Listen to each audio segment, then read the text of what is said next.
Woot, woot, woot. All of the woot. Woot, Woot Tang Clan. No, I can't do that. All right. Intro time. So, I was thinking about, I guess, what I'm decent at, what I'm good at, and all that kind of stuff. And I like drawing, I like making stuff, and I like sharing that with people when I do it. But I really enjoy process stuff. Like, I enjoy the process, I guess, especially when I'm working on something. Like, I can just tune the world out and do the thing, right? Today, I had this idea that I should probably talk about something, that I even made a little book about, and it's character design sheets. And there are people in the world who are just amazing at character design. I am okay at character design, I think. I think I'm pretty good. Am I in like the top 5 in the world? No, I don't think I'm in the top 5 of anything other than people who look exactly like me and sound exactly like me. But what I can do is I can offer people some tips on this, and it's not like, oh hey, I'm not going to get into the minutia of actual character design. There's a lot of theory that goes into that and stuff, and I really feel like a lot of that kind of falls into like understanding your shape theory, kind of having a grasp on what kind of style you're going for, or what kind of style you just naturally have. And in this, what I wanted to show was kind of more of a process that kind of anybody can use, and why you would want to use it. So, character design sheet is kind of like basically it's like you're gonna have whatever character you've got, right? Whatever character you want to work with, you're gonna draw them from a couple different angles. Like, let's say you've got your front. Oh God, you got your front angle, right? And we'll just make this real simple here, starting off. And then we'll actually draw a character and everything. So you've got like your front, and then you've got like your back,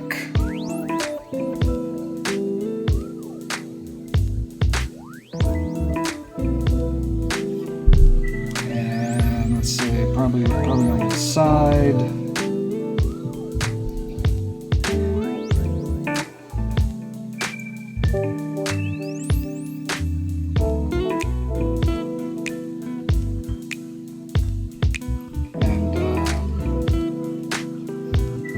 you're gonna want a 3/4 too, at least. I think these, if you've got these, you've got a pretty good reference base for your character, and it'll let you work out some of the issues you might have with the character's design. That at first glance you're like, oh, this is really cool, and then you start trying to draw them more than once. You're like, oh hell, what have I done? Right? So we're gonna. Like, that's what the character sheet's for. And it also helps you keep proportions in mind.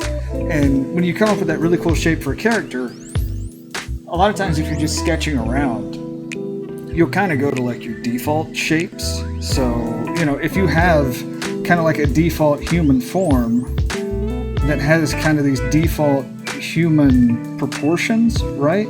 Then when you're sketching around trying to kind of get a feel for a character, you might default to some of those. And then you might realize, like, yeah, that doesn't really fit the character or whatever. I don't know what the hell this guy's doing, because I wasn't thinking this through. But so let's say, you've got somebody with like these kind of weird proportions, and it's not what you want the character to have. And so you get a little closer, you get a little closer, you get a little closer. What you want to be able to do is repeat those shapes and those proportions. And one of the best ways to do that is, once you get something you kind of like, you go in, and then you really start saying, okay, this character, if you want to break this down really simply, is like one of those triangle shaped characters, right? Like, they've got like the standard superhero kind of proportions.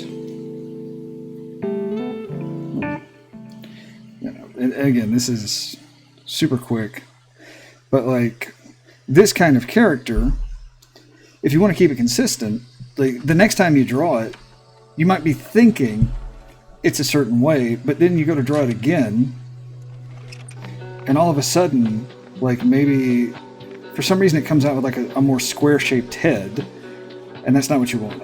And maybe when you start thinking about this triangle body, all of a sudden he gets real triangle-y, right? And for character consistency, you don't want this to happen. And so if you have something you can look at, like a reference sheet, then you'll know, like, okay, yeah, no, this is not right. Like, yes, this is a bigger triangle-shaped character, but it's not the one I'm supposed to be drawing. It's not the one I want to be drawing. So that's where a character sheet comes in. It's also really, really good for being able to just pick colors from. So if you're working on a comic, if you're working on something animated, whatever it may be, you'll want to make a character sheet, probably because you're going to be drawing the character a bunch.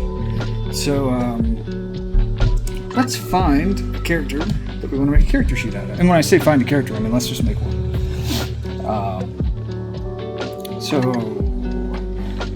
Male, female, somewhere in between, neither. Let's see, what can I... You know what, let's just do this, because I've been having a lot of fun playing with shapes. So let's say we're going to do, like we just said, like one of these triangle base shaped characters, right?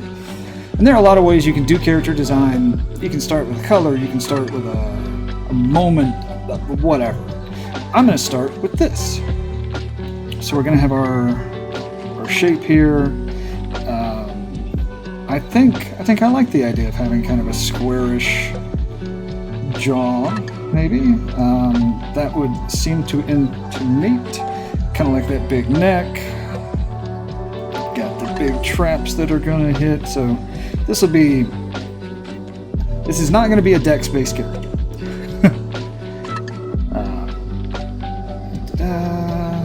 And this is a really good place when you're doing something like this to start figuring out like how much detail you need, how much detail you're going to put in here, how much detail you're going to keep. But for this kind of like initial sketch of a character, you can do them straight on like this if you want, but you could also say, I want to know what this character really feels like doing something. So let's say you do it, let's say you go this way. So let's say you've got more of a feel for the character really than you've got an actual design in mind. Because, you know, sometimes you're writing a script or something, sometimes you see these characters dead on in your head, and sometimes you just kind of feel the character, right? You're like, yeah, I know how this character feels. Okay, well, so let's say that this character is maybe kind of a brawly fighter kind of character. You know what? I like making my bigger characters. We'll just go video game style, and we'll say this guy's a grappler, per se. Which means that you'll probably want to have kind of these, like, give him like a little grappler stance. You know, give him some personality. Make him a little scary. If that's, you know, because that's a grappler, man. You don't want to get grabbed by the grappler. And again, this part of it doesn't have to be perfect. It can be as perfect as you want. I mean, you are fleshing out a little character here.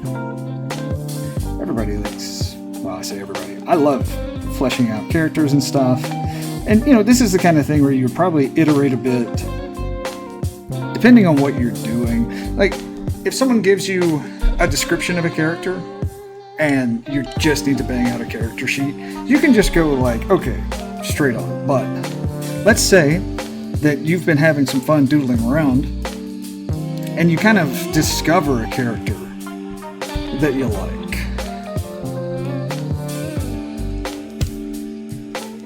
Because sometimes that happens, right? Like sometimes you may not even be intentionally working on a project. Like you've got a project going or something, and then you're doing some sketches, you're doing some doodles or whatever, just chilling out.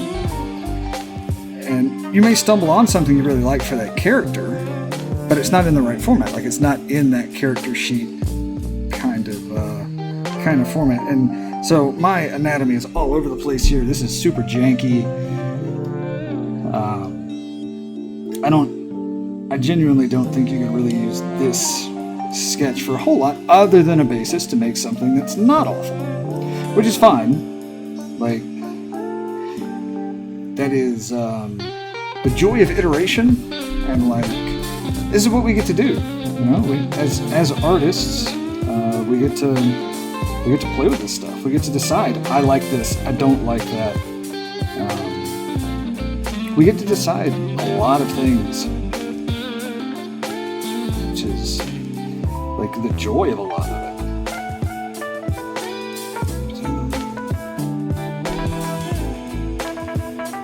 yeah, we're gonna have to thicken this guy up a bit, but that's okay. We'll get there. We'll get to that point here.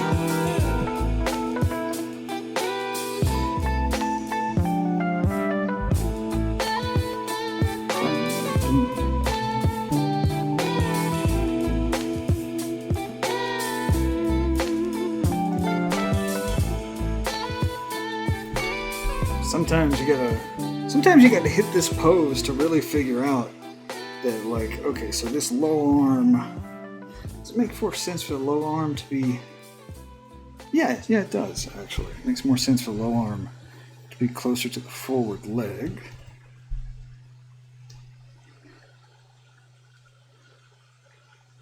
Forward leg is going to be the bigger leg because of, because that's how that works. Foreshortening, that's what it is. So the bigger thing is going to appear to be closer. Okay. Now listen here, you.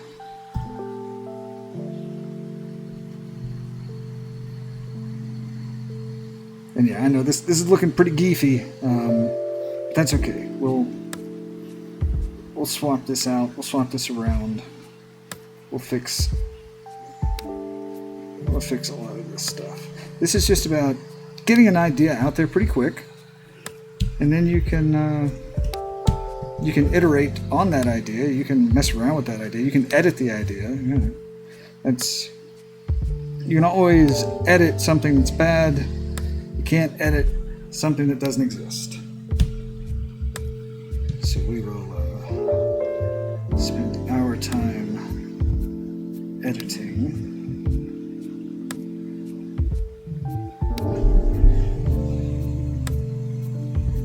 Let's see.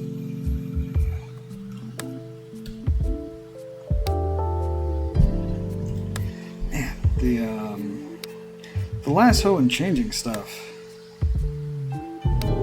It's way slower in this.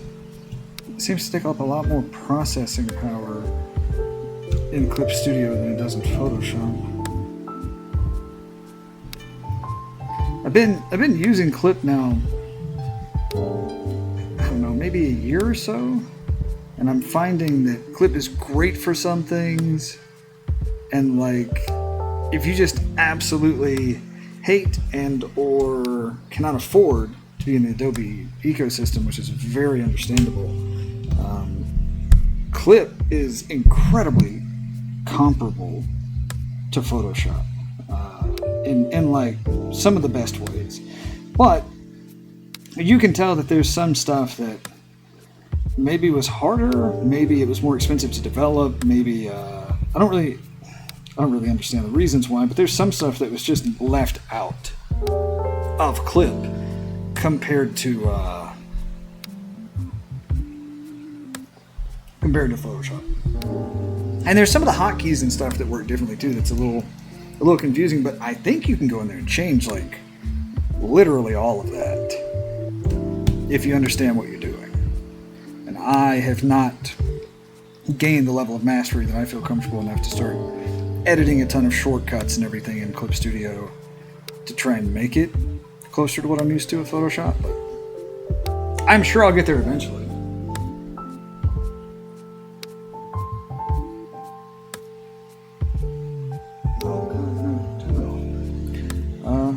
Okay, so we've kind of got our basic generic type sketch here. And so we've decided we kind of want like a little bit bigger of a brawler. So now let's play with this idea a little bit. So let's say, let's see what he would look like in a little bit more of a dramatic pose. Now that I've kind of got this basic idea, right, that he's going to be this kind of triangle-shaped brawler type geef looking guy, I guess. I mean, he won't look like Geef because we're not gonna have a character looking too much like another character. But when it comes to archetypes, right, you know, the big Geef grappler is just a good archetype to have kind of a handle on. At least it's like a reference. You know?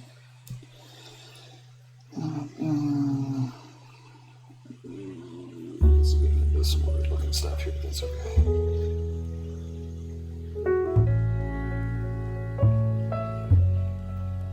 Again, this is just super quick.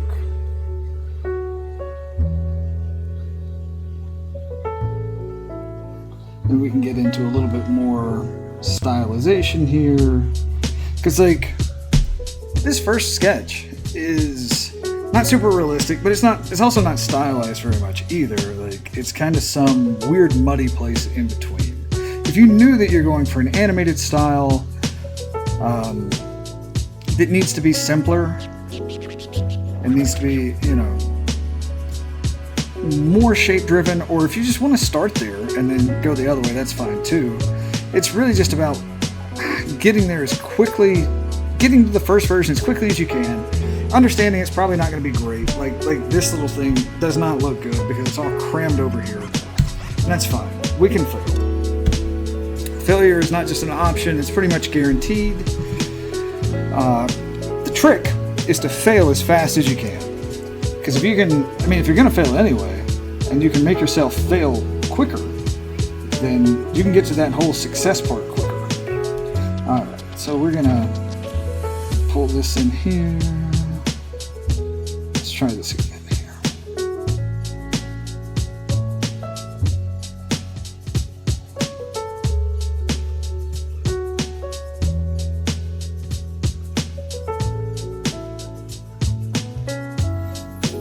So now we're going to pull a little bit of this Bruce Timm style shape language in here just to move a little faster.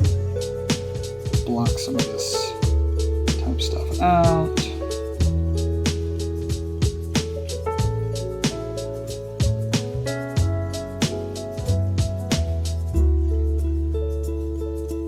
This would probably be a little further up here. This is probably more here.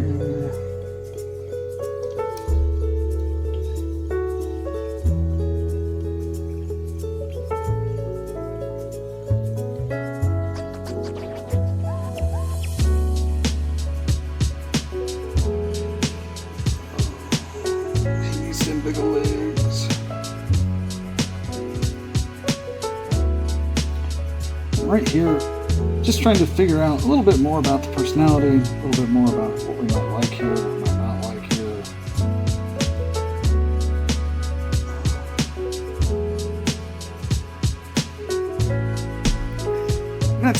That's roughly what I was thinking when I was thinking about this character. When you start actually getting into the character sheet and stuff, you can refine some of this. Alright, so we're going to go with kind of a grappler guy. Cool. Now let's play with some of the tips and tricks. So this is, the tip here is have a general idea. We've got that general idea now that we can work from. Cool.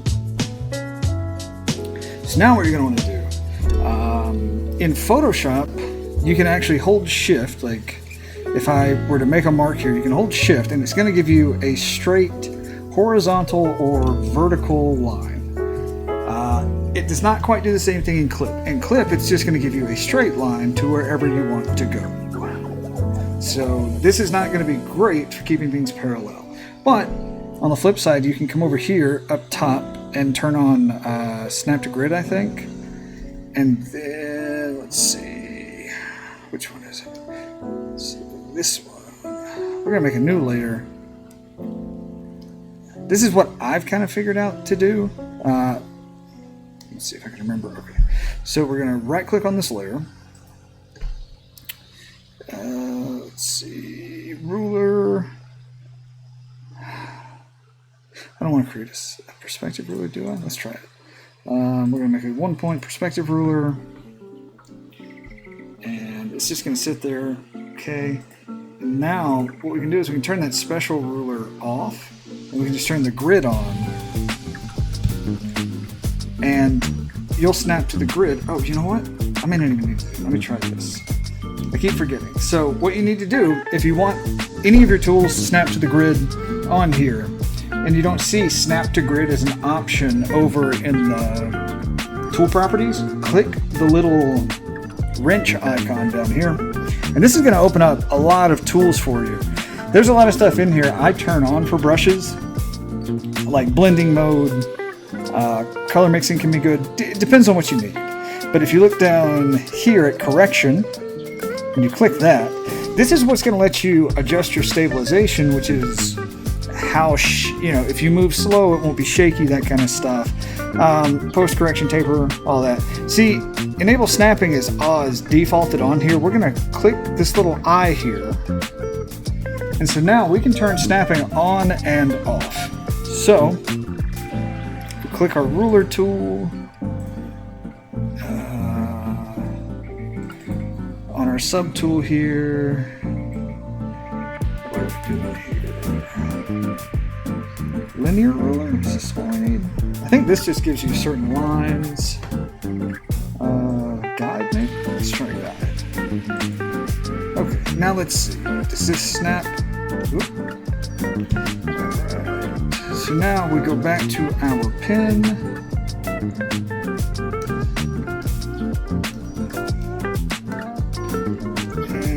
It is not snapping there, but it snaps here.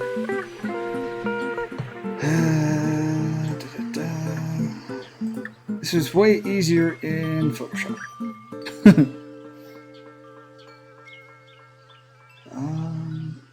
Let's just go ahead, because I know I can do it this way. I know that you can come down here. You can select ruler, create a perspective ruler, do 1 point.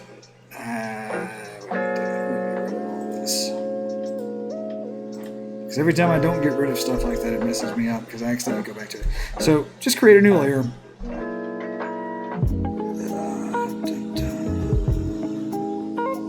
And people who are like really used to Clip may have a better way than this.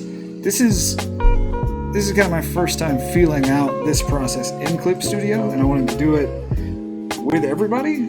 That way, any pressure points I might have, I can help adjust. All right, so back to our pen tool. Enable snapping. Snapping is going to let you snap to the grid. Yeah. So now, when we make a mark, the only thing you got to watch out for is it is registering this as a vanishing point. So it's really cool that you can do that. But for what we're about to do, we just need to be able to have straight lines. So what we're going to do now is turn snapping off, and now it doesn't snap to that. Cool. All right.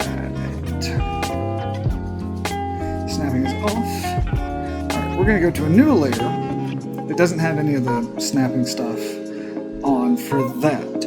What we do want, though, and this is where we start getting into the tips and the quick stuff here. So that one is for making straight lines. We'll need that in a second. The next thing you want to do, son of a nondescript human.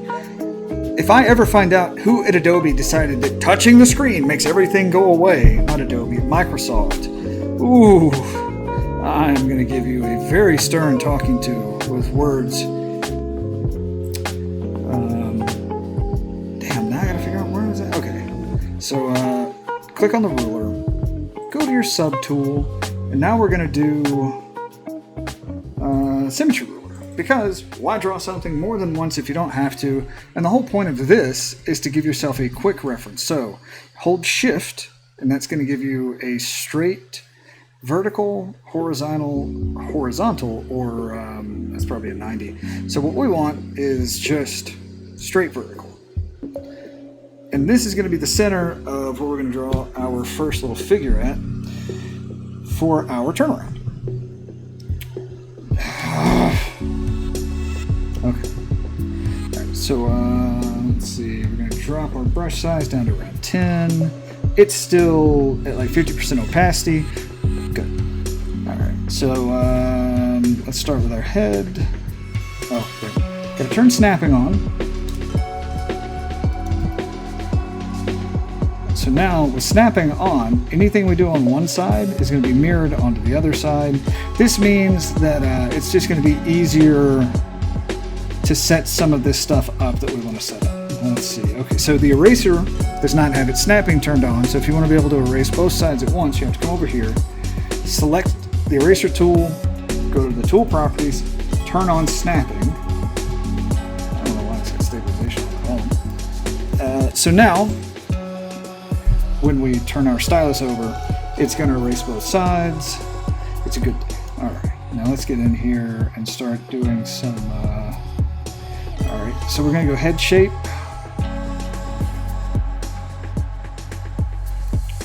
So the way I think about the head, this circle that you see everybody kind of draw, I think this is from the Loomis method. The way I think about this is the top. This is the top part of your skull, right? And so if you were to look at it on X-ray, you would see this part of your teeth at the bottom. And you can just kind of use this for scale to be like, okay, well, if my teeth are there, I need some more chin. Or you need smaller teeth. Like, that's always a possibility. But if you're just going to look at this like the internal anatomy, right? This little line here that what you see people put is like the middle of the skull, or the middle of the eye sockets and everything. And you got your skull, and you want to make sure you got enough space up here. So yeah, so this is kind of like, and this is stylized, right? But that's okay, because we're not doing a hyper-realistic thing. Or I'm not, because it's not my style. So we're going to take that as a good base, and then we're going to build off of that. So if this is our head, we can say pretty safely this is about where our neck's going to be. This is going to take us down to the clavicle. This is just like head bones connected to the knee bone type stuff that I'm doing. Now we're going to hold this basic shape of a triangle.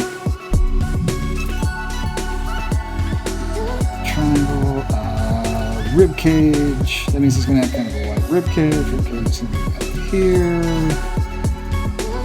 Chesticle is going to hit right there, which means we could probably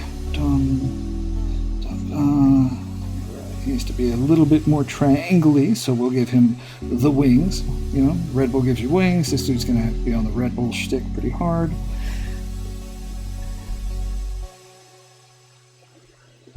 And when I say tips and tricks, one of the tips here is you're not having to worry about being symmetrical now. You can just kind of focus on making something that the anatomy works for you on and works for what you're wanting to do.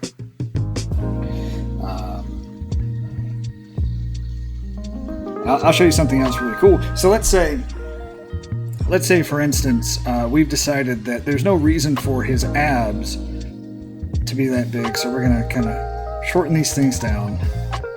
No reason for abs to be that wide, which means that his entire torso could probably be a little bit slimmer, right? And what we can do now is we can kind of look back down here and we can think, does this, what I'm doing right now, have this feel? I feel like the head's a bit small, but that's something we can actually adjust just by lassoing it and transforming it. So what I'm going to focus on is, let's see here, we're going to have these things that come down here. So this interiors, this is going to be probably the torso up here, And then, yeah, so the Red Bull will give him, Red Bull gonna give you wings. All right, so we're following this kind of taper down to the hips from the shoulders, kind of like superhero style look here. Get some arms in here.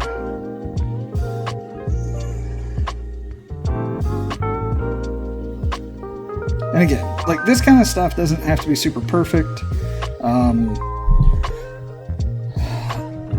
And if it's not, the great part about working in digitally like this is we have options that we don't have on paper. So if I were doing all this on paper, I would kind of need to make sure that my anatomy is like pretty spot on. I would need to make sure that my proportions are good. So I feel like this just kind of takes the pressure off a little bit, being able to work digitally,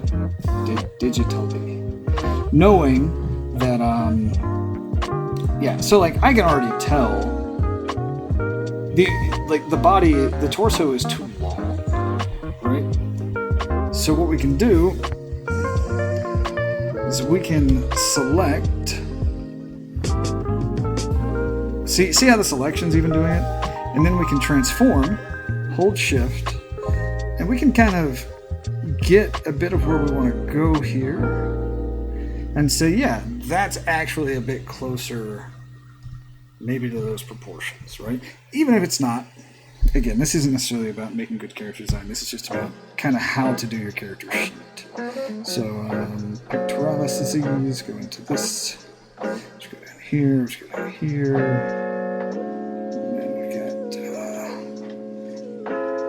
Hands. Portions of the hands will definitely inform how realistic or not realistic, as far as like how stylized or how not stylized your thing is. The more in proportion the hands are to the head and everything, the more realistic something's gonna look. Same thing with the eyes. The more properly proportioned the eyes are to the head shape, kind of the more real it feels. If you get into the super large eyes, you start getting that anime thing, like it's a style, but it's not like that realism style. But you can do a lot with the anime kind of thing because you can get so expressive with the eyes. Alright, so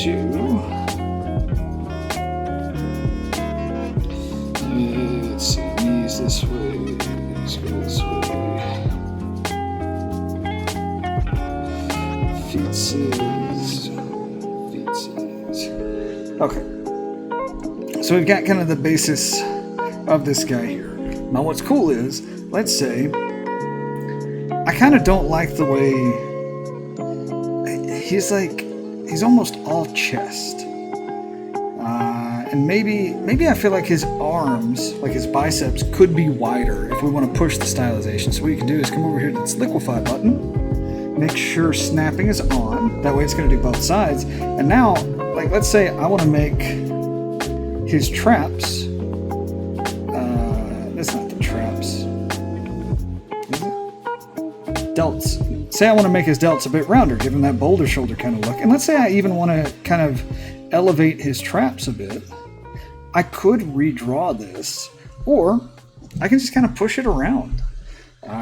Same thing goes with, let's say I feel like the hips, I feel like his torso maybe is too wide down here, so I'm not getting that V taper I want. We can just shrink that a little bit.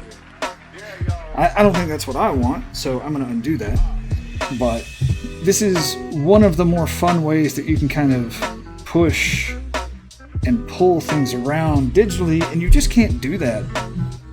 You just can't do it manually. Like, just can't. So let's say I feel like his ankles are too high, so we're going to pull his ankles down a little bit. I'm sure me streaming this isn't doing my computer any favors as far as how it's running. That's probably why it's so slow here. We're going to pull that in a little bit. Should his calves be larger than his thighs? Probably not.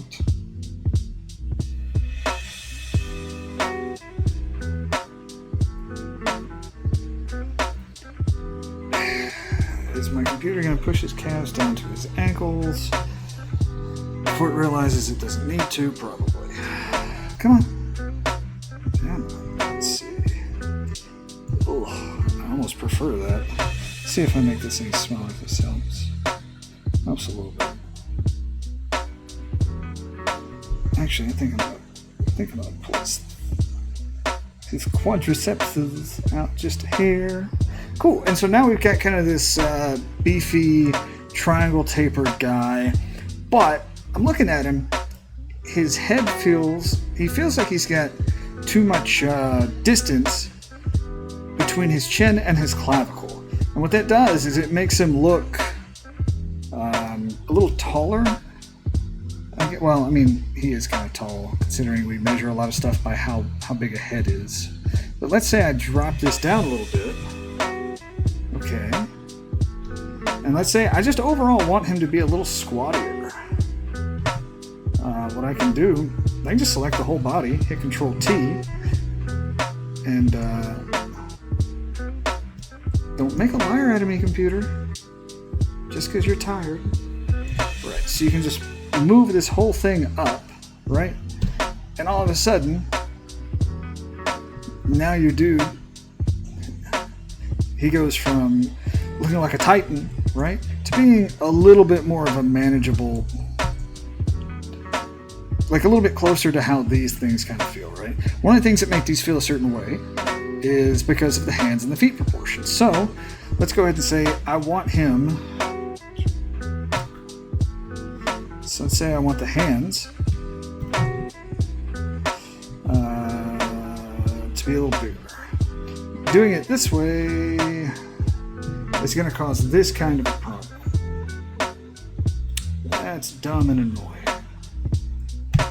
So what we can do, we can select this, come over here, go to correction, enable snapping, just so we can see it. We can actually turn snapping off here. We can grab one of these hands, and let's see if you can see it here. If I zoom in, you can see this tiny little X. When I zoom in, the X stays the same size, so it's a little harder to see. But in the middle, this X is your pivot point. What I want to do is put it kind of around the wrist so that when I make the hand bigger, it's making it bigger from the wrist, and I can see it. And now I can kind of look at that and go, okay, that's closer to the proportions I want. Cool. And so now the question is, well, what do we do now? Because we got one hand on one side that's bigger than the other hand on the other side. Because we're kind of in the rough stage, what we'll do is we'll just erase one hand, grab this other one, and we're going to Control-Shift-Alt, grab it and move it over here, which is going to duplicate it on the same layer, right? We're just gonna, I said I'm gonna grab it and move it down. All right, we're gonna move it over here, hit Control-T to bring up our transform. If you have your tool properties open, you'll see right here, it actually has kind of a built-in option where you can flip horizontally or flip vertically. We're just gonna flip it horizontally. And we're going to grab it holding shift so it's moving at the same, on the same plane, right? And all of a sudden, it's right here. Now, are these two lined up perfectly? No. I can just look and tell they're not. Will this work for when we do another pass over it? Yeah, because we'll still have the symmetry line there. So we'll do another pass, it'll be fine. And everything will be symmetrical.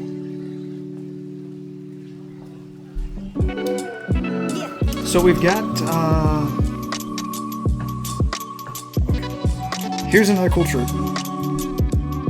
This doesn't work in Photoshop.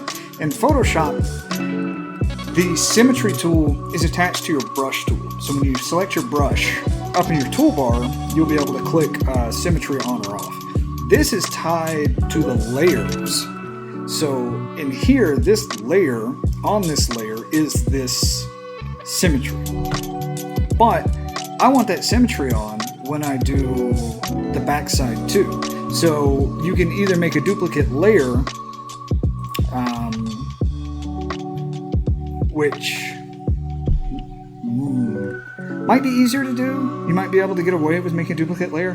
What I do is I just make another layer, and I grab the one that has that ruler in it, hit Control G to group them.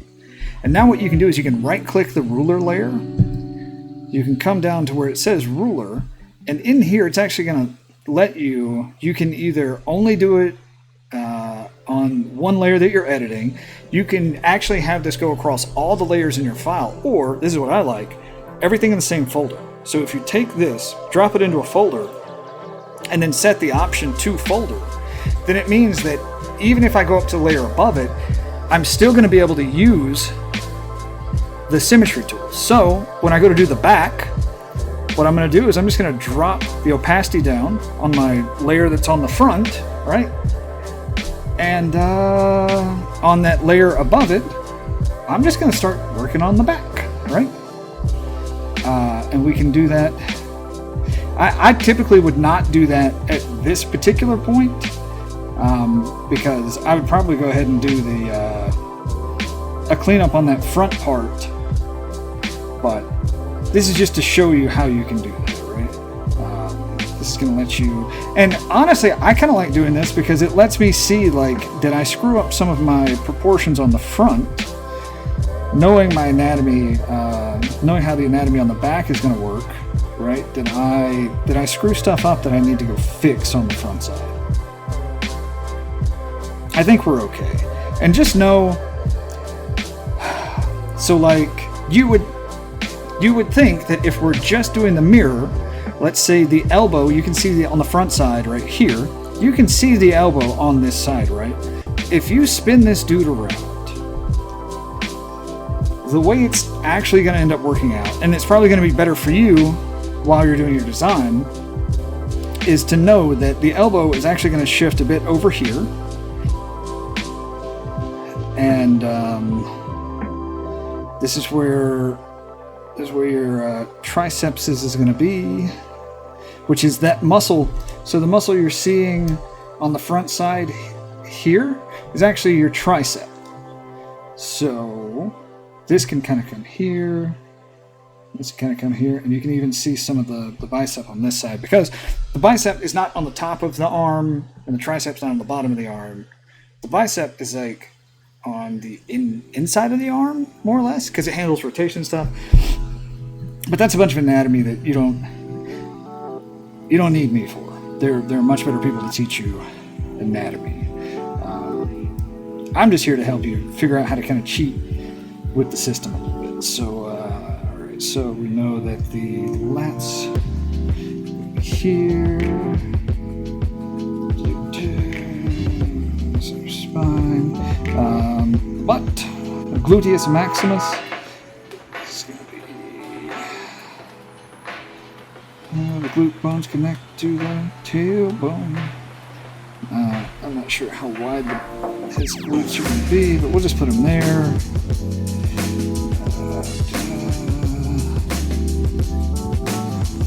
This here. So on the back of the leg, right? You've got that place where your knee bends. Don't forget about that. It's important. Your knee will thank you later for not forgetting about it.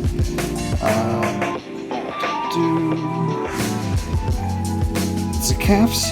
I do this with the calves because this helps me figure out kind of where I'm going to put my heel. Unless you're doing a flat plane, and that is to say that like your foot is just flat, right? If you're not doing that and you had your foot in the front side kind of come down like this, then it's going to go the opposite on the back side, which is to say that your foot is actually going to go up a bit here, okay? And you might think, oh, what's that matter? It matters when you start actually putting like shoes and stuff on people, and it's also going to let you know that the way your leg is pointed, because I screwed that up, and that's why I go through this process. So now I know that my calf is actually back here a little bit. This is going to be here. But all right, and these muscles back here. There's a bunch of little muscles depending on how muscular your character is. You'll put more into that or less into that. So we know that our wrist is going to be here, and we're going to kind of flip the way that this is worked. So the pinky curls in a bit. That's another thing. All your fingers curl in. It's not just a like straight down on your hand. So even though your fingers go out, like they splay out and then they kind of curl back in.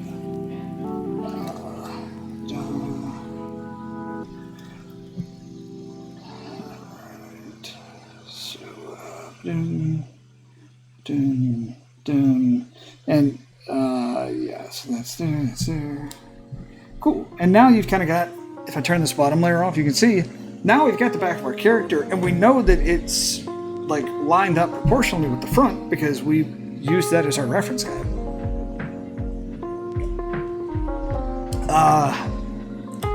The side view is a little trickier, but I still use the same method. You don't want symmetry on for this. So what we can do, we can leave it in the same layer. I'm going to pull it out because I'll forget it's there. And then I'll do something later and I'll be mad. Alright, so we're going to turn both of these on. And we're going to drop the opacity down on both of these. I do this because I kind of use both of these, front and back, as a way to kind of keep everything in proportion in my head. But, so,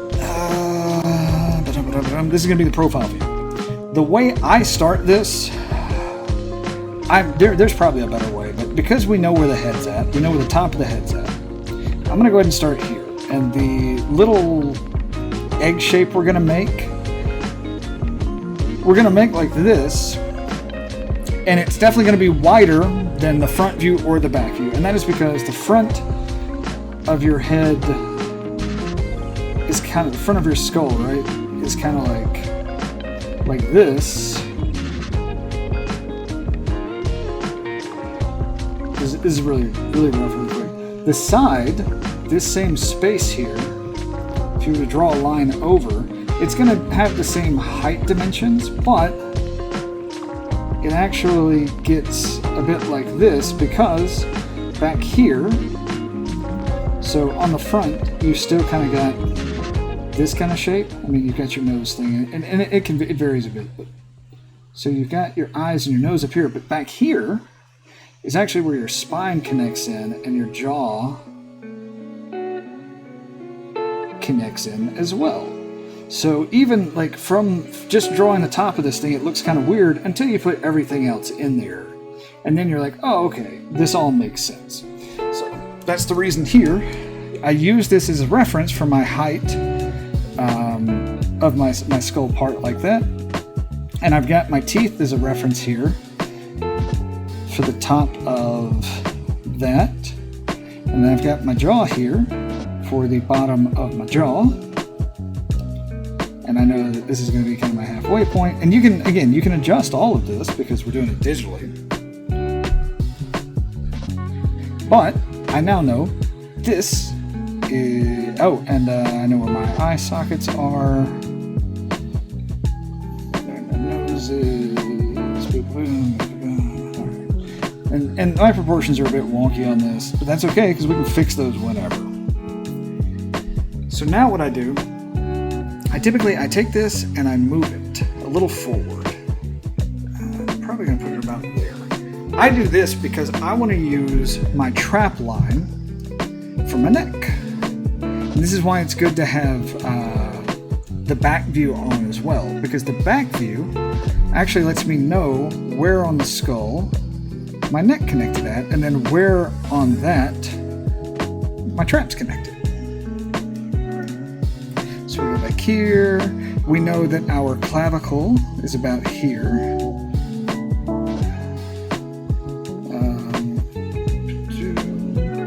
Clavicle. We know that the bottom of our chest is about here. This guy's beefy, so chest is going to go out a good quite a bit. And then we can kind of get this other basic shape of, okay, the rib cage is going to go down to about here. Let's see. So, oh, these are up way higher than I would have. See, this is why I need this, because these are up way higher than I was thinking they were, because he's got these big old boulder shoulders. So, what I'm going to do is I am going to put a little hole. Say a little hole. I'm going to put a connecting kind of hole here to let me know that that's where the arm is. Because if we draw these arms, we might miss some of the other anatomy. And it might look right, but it's not really going to help us when it comes to figuring out where stuff is when we're drawing it. We're using it as reference later. And that's the whole point of this, is to either use it as reference for later or to use it as reference for like building out a 3D model of this thing. So kind of keep in mind what the point is. Let's see. Arms are here. This is going to go down here. So I think his top of the abs is kind of there. And bottom of everything is here. 1, 2, 3. Oh, we had one more little ab there. Okay. Let's see. Bottom of the glutes is about here. We can expect that he is going to be a bit thinner from the side than he is from the front and the back. That's pretty typical for humans. It can vary, right, depending on what kind of character you're making, but I think this guy is probably going to follow that kind of archetype. Lats here. All of this here. Which brings us to our legs. Where do our legs start? Our legs start right here. And now we can get into some of this other stuff. We know that our knees are right there. So, one of the things about quads, they don't care about anything. Quads are just going to be quads. They're going to go way out in front, and that's fine. Because they're going to be balanced out, most likely by glutes. If they've got big quads, they've probably got decent-sized glutes. Hammies are going to be right here. So the fun thing about leg anatomy is it's not the same, but it's incredibly similar to arm anatomy. So if you think of this like the tricep of the arm and this like the bicep of the arm, it makes a lot more sense that in a extended position, you're going to flex the tricep, just like in an extended position on the arm, you flex the arm tricep. So that can help inform you on that. And just like the bicep, in a flex tricep position, the tricep has to be a bit relaxed. Or in a flex tricep position, bicep has to be a bit relaxed. Legs are probably going to be a little bit thicker from the side view than they will be from the front or back view.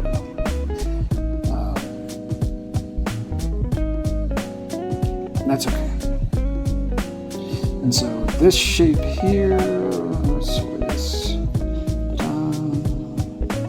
down, and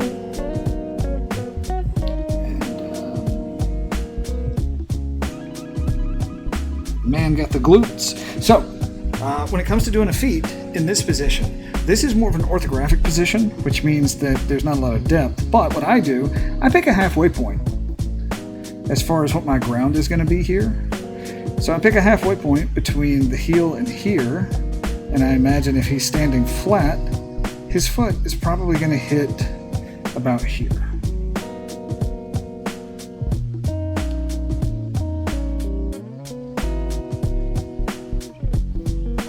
That might be a bit much, but we can always fix that.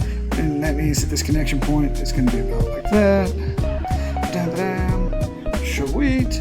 Now what I do once I get to this point is I make another layer, and right on top of this, I'm going to drop the opacity down on this just a bit.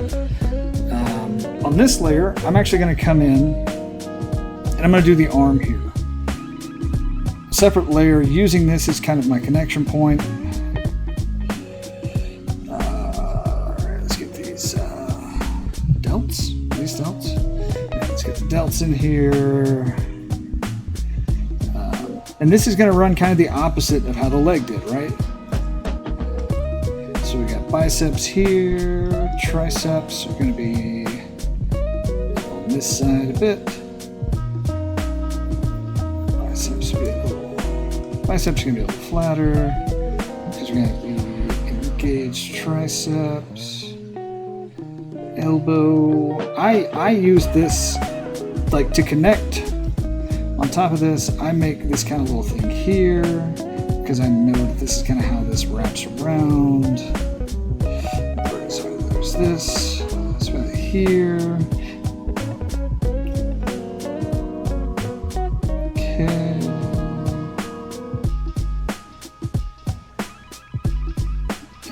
Remember, this stuff curls in.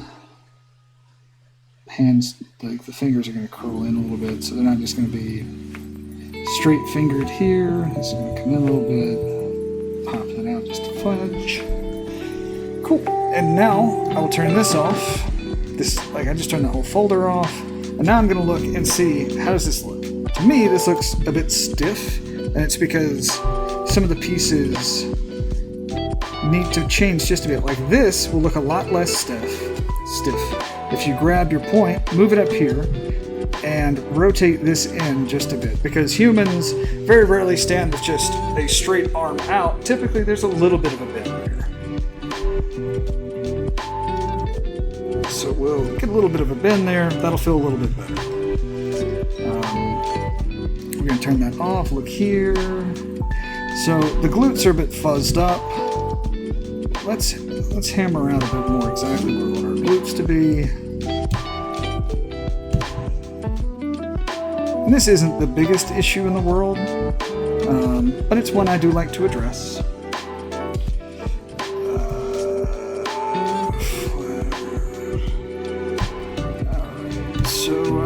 Yeah, our quads are actually going to come up a bit above this.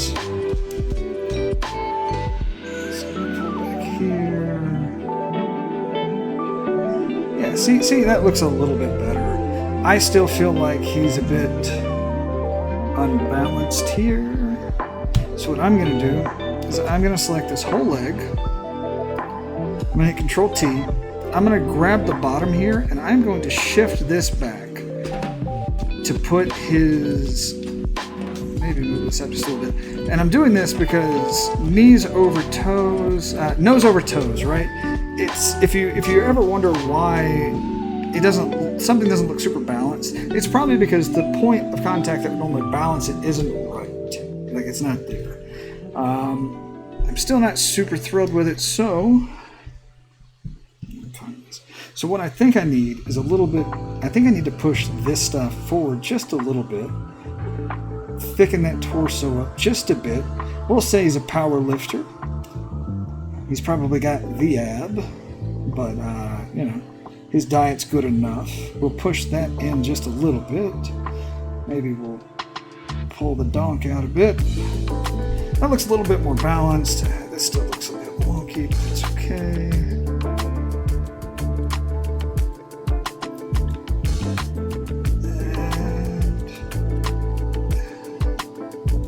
And yeah, I'm happy enough with that.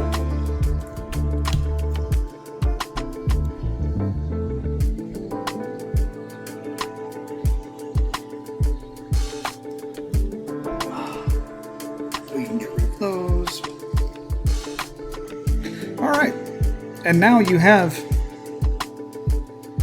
you've got your front, your back, your profile. So now we need that in-between thing. We need the that 3/4 view. So what I'll do, I'm going to grab these. I'm going to shift these over. because I want this reference for when I'm doing my my other one. I think maybe, and this is also good because now I'm looking at these side by side. I kind of want to pull this down a little bit. Extend that down just a hair. Yeah, that's fine.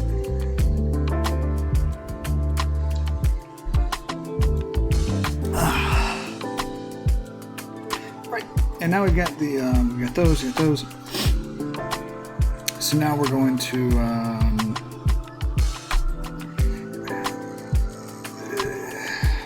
I'm just going to group those.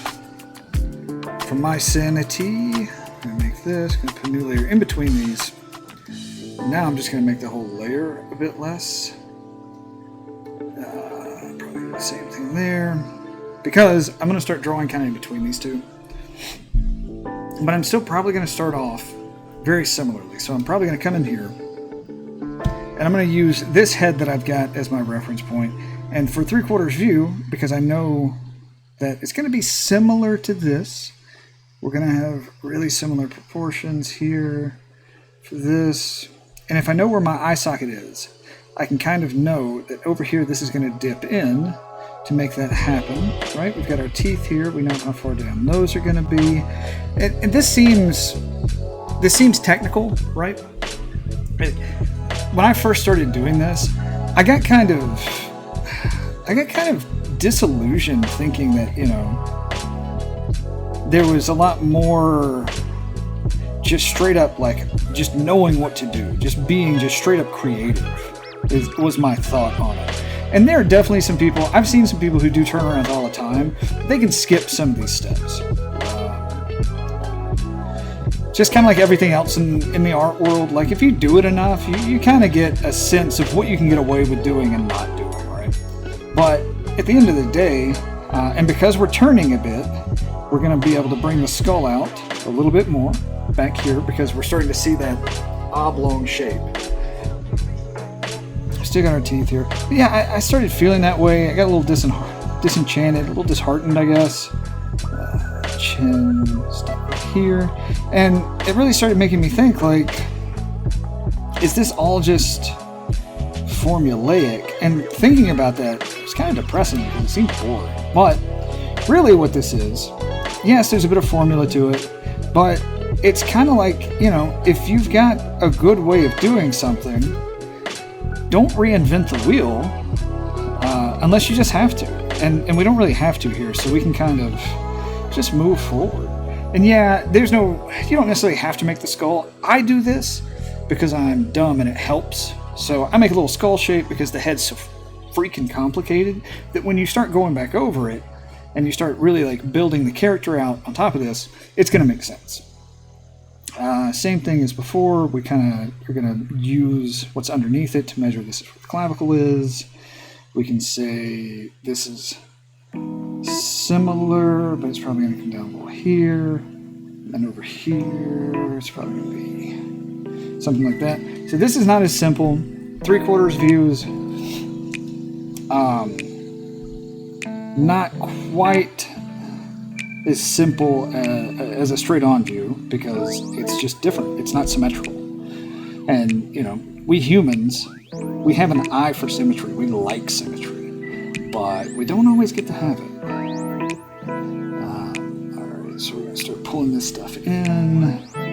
Again, using the reference, we've got this kind of top ebb here.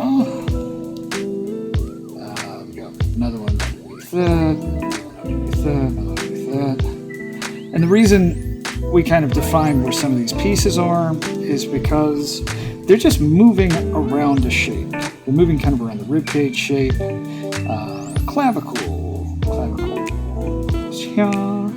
Clavicle is a really good way to figure out where the traps are going to go. It's a good way to figure out where some of the neck muscles are if you really want to do that. It's a great way for figuring out connecting to the deltoids here.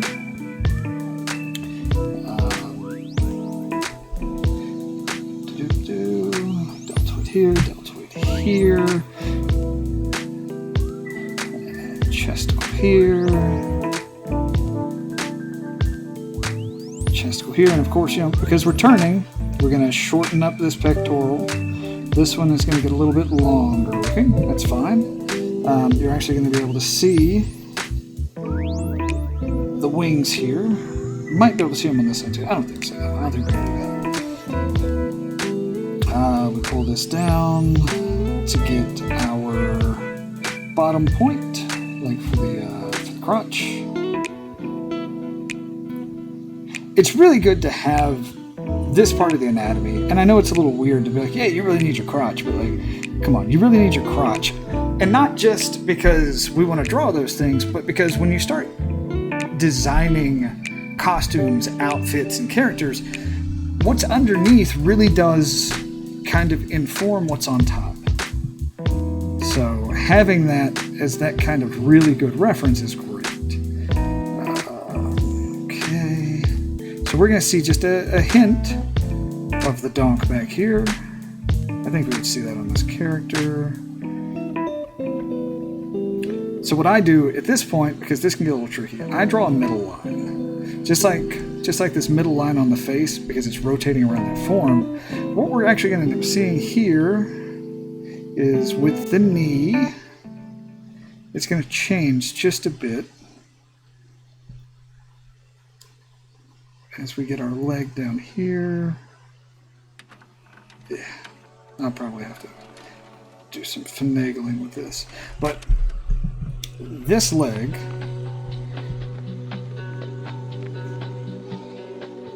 is going to do something similar to this, while this leg is actually going to move back a little bit.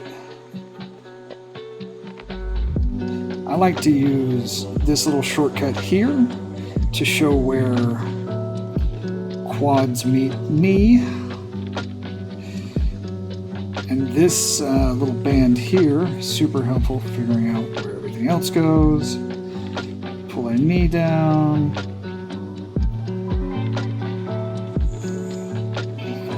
For all of this. So, we have a choice now. Now, in the first version, his legs are probably a little bit closer together.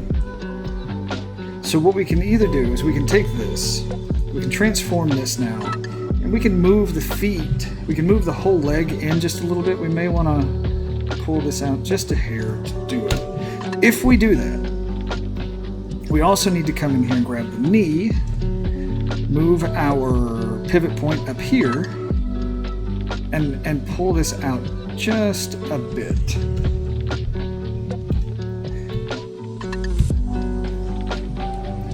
And that's going to work out decently well.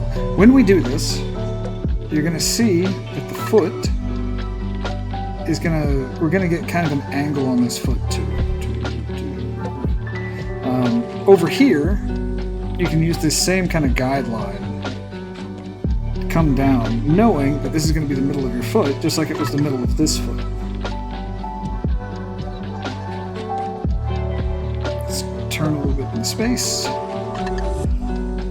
And yeah, if it doesn't look great, that's okay. We can fix it. We can kind of edit anything we want because, again, digital. So we can pull this out, mess around with that a little bit. I'm just gonna roll with that for now because once we get a little bit further in, we can clean up even all of that. Alright, so we know top of this goes here. So we're going to kind of use our guide again. Because it's turning, right, you're going to see a bit more of the tricep here, and the bicep is going to go more in.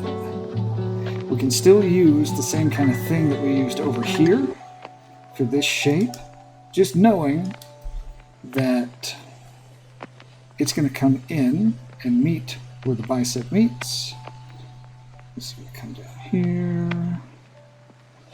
And it's going to come in just a bit. Because remember we had to kind of tilt this arm in. We're going to make sure that this one kind of has that same... Because like you want this kind of a line. And if what you're doing isn't working, and you're like, oh man, I know I need that line, but I'm not going to have it if I keep going this way, just adjust. Pivot. Also know that you can, just like we did on the other one, you can come in here and grab it and move it around once you've got it kind of set up too. So we're not working with like oil paints, we're not working with ink, so you can get away with a lot.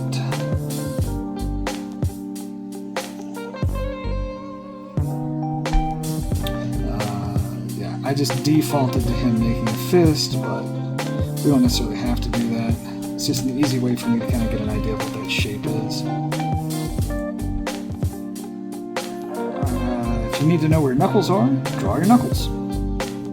This is kind of the rough, so we'll be able to do more with that in a minute. Thumb comes down.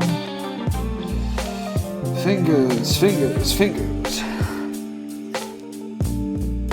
That's decent. I feel like... Oh, that arm's going to have to come down. Because that shoulder's down, but this will be okay. Now, on this arm, this one's going to be at a much different angle. So things are going to get a little wonky over here, but that's okay. That's okay. We're just gonna push on into it, and we will adjust as necessary.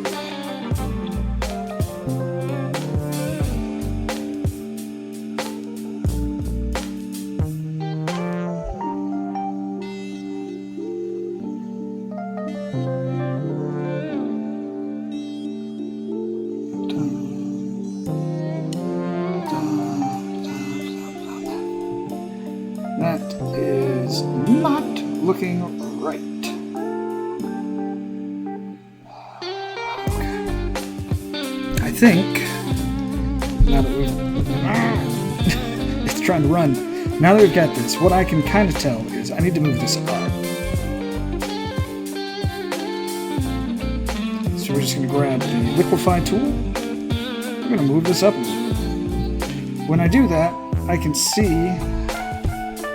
I think this just needs to be a little bit bigger in general. So we're going to lasso it. We're going to make it a little bigger. Maybe pull it down a bit. And let's... I thought we might need to rotate it. Let's just go ahead and rotate this in just a little bit and see how that feels. I like that. I like that.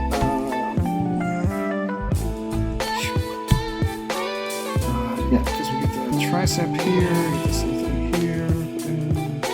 And we could probably pull the tricep out a little bit, maybe even make the bicep a little bigger, but this is fine.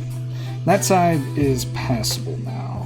This side, okay, because what we're seeing now from this angle is kind of this thing, like we've gone from, on the front view, you're looking at something like this. Same thing with the back view. On this view, though, what we've done is we've turned the character to where it's now more of like this. So we have to keep that in mind, that not everything on each side is going to match up. And that's probably why I don't like the way the feet look right now, because one foot, like that back foot needs to go up, or the bottom foot needs to go forward. I'm going to say, since the bottom foot's probably exactly where it needs to be, it's probably this back foot. And what we can do, you can literally just lasso the whole thing again. Control T, grab this. Might even need to move it in a little bit. We can move it in and we can move it back. And that looks a little better. Now for this guy. I wonder how it looks if we just turn it a little bit. That's acceptable. I mean, for what we're trying to do, that's fine. We're not doing super hard anatomy work here. We're just getting the idea down. Alright, so I'm going to say that's good enough. I know some people hate that idea, but for what we're doing today, that's good enough. Alright, so we're going to grab this guy. We're going to move him over to here for now. I feel like this foot probably needs to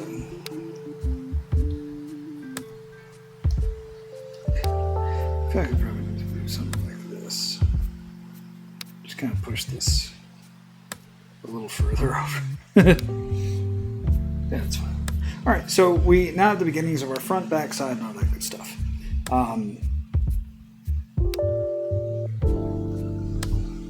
Here's the point where you can really decide what style you want this to be in. So if your natural style is somewhere in between realistic and cartoony, which a lot of us stylized, have that, you can now come in here and let's see, we're gonna turn the back off. We're gonna knock that all the way up.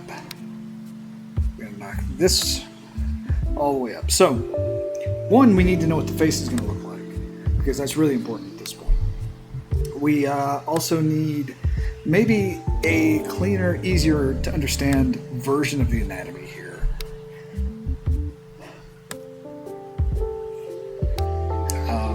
I'm just going to do this in my style, but know that this is the point where if we make a new layer and we drop the opacity down, right? You've got the bones of this character here. So you can go in now and say, okay, now, make sure you're on the right layer. You can say, now I'm going to push the stylized here even more. Right? To maybe have something,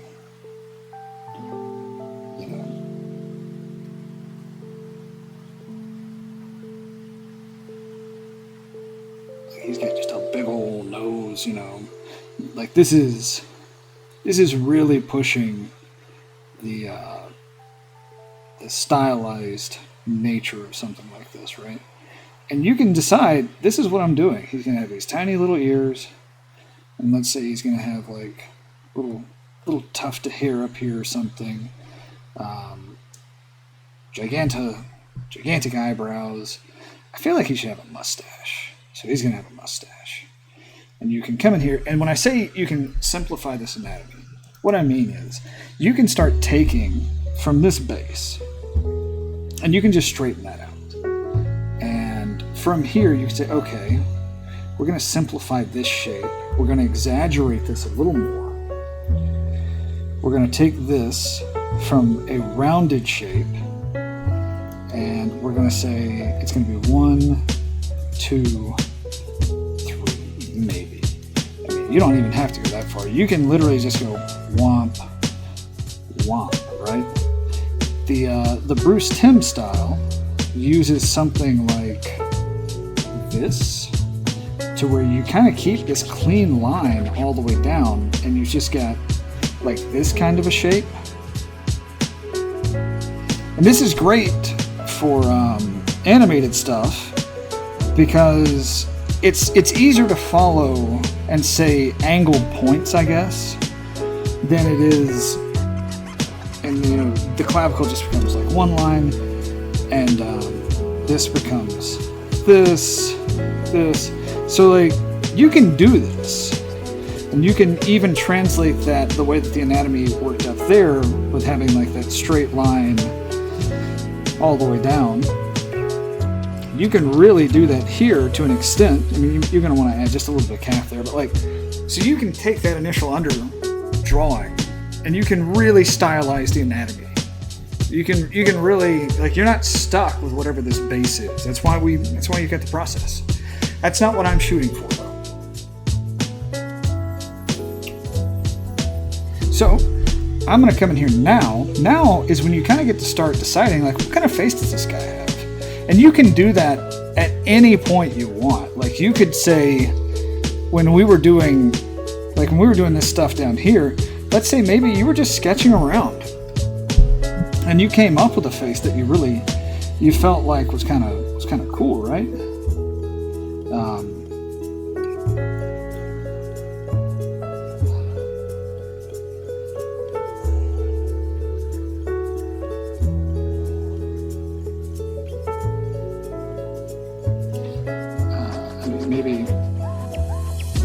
maybe you decided, like, I really want this guy to have, like, this. I want somebody to have, like, this big kind of mushroom. But maybe he's got some kind of, like, luchador-style mask on, maybe? I mean, everybody loves luchadors, so... You know, you can play around with this.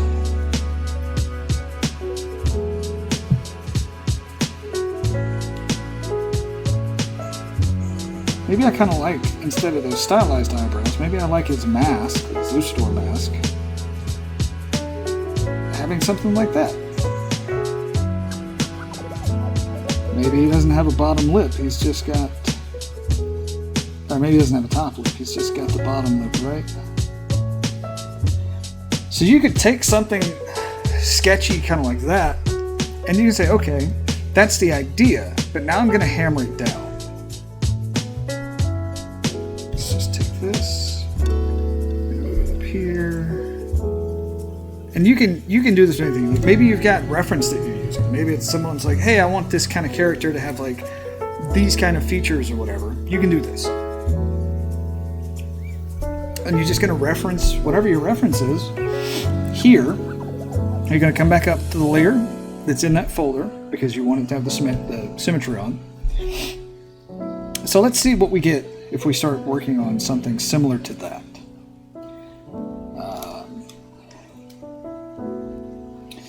Let's see. So we've kind of got the anatomy already worked out here. Do we want a pointed, more of a pointed nose, maybe? We'll try something like that. So we know kind of that his mouth is going to be, like his lips are going to be around this area because that's, you know, where the teeth kind of meet. So, yeah. Alright, so let's see what this mustache can look like here.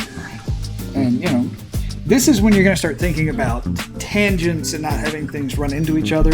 So if you were to say, do the mustache, what you don't want is to have the curl of your mustache be a tangent with the outside of his face.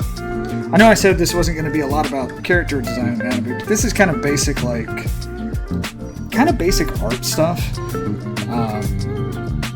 You want to avoid those tangent lines as much as possible. And if you see them, rethink what you're doing. Personally, I think this character should have a good smile. Lips probably going to be down there. We already see the chin. So we're going to break out of this. We're going to make sure that we're outside of that line as well. And just know, doing something silly like this, oof, it's going to be work. It's going to be work in the long run, but it's going to be fun work.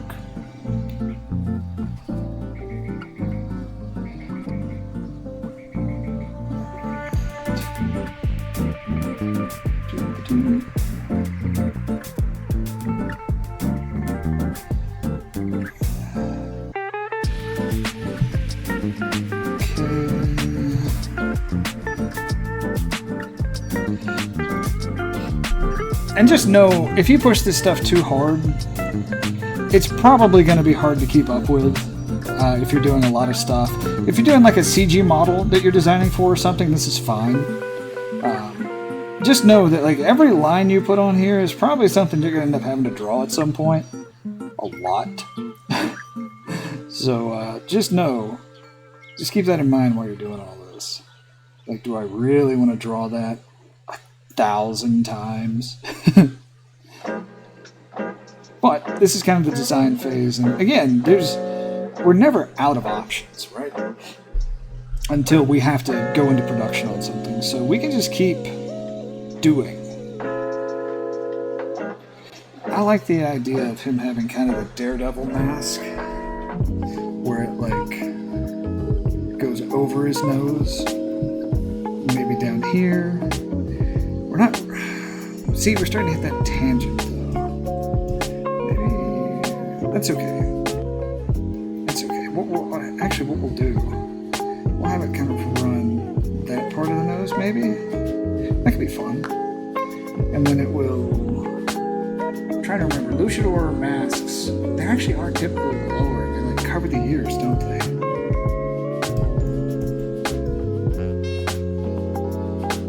So let's just go ahead and see, you don't want to run into the mustache there either, because that's when you start hitting a tangent.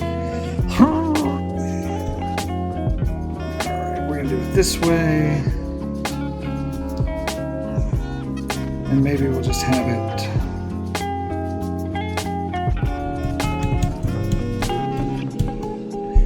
Alright, we'll have the ears come out. And we'll just say that this is covering the ears.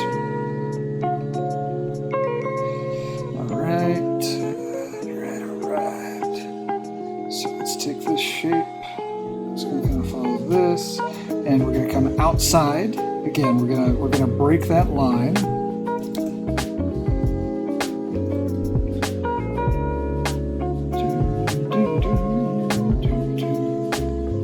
and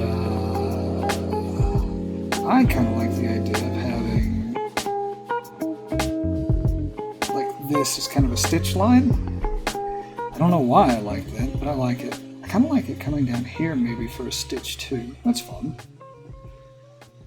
Maybe these are separate earpieces. Okay, that works.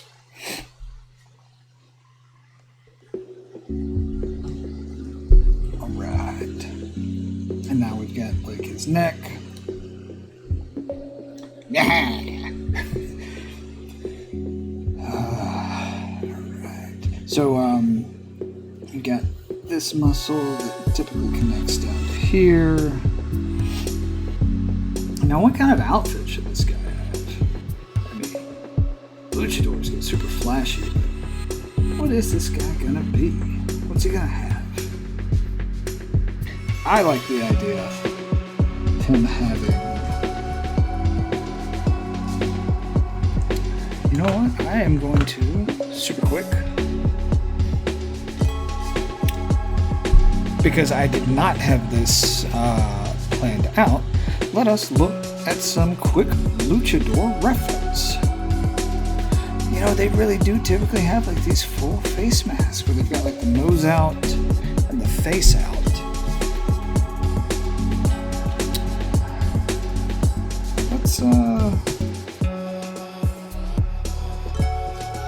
Let's think about that, because that could be fun, right?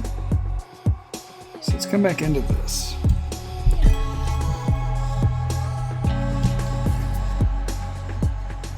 Always use reference, by the way. Because it's going to inform a lot of good stuff. Like if I'd been thinking about exactly what I was going to do, I would have done this beforehand. But I didn't, because I didn't.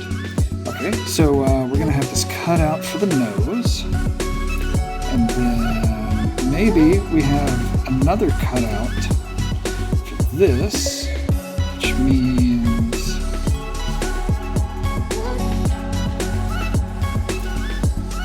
I can't do that. He looks like a baseball.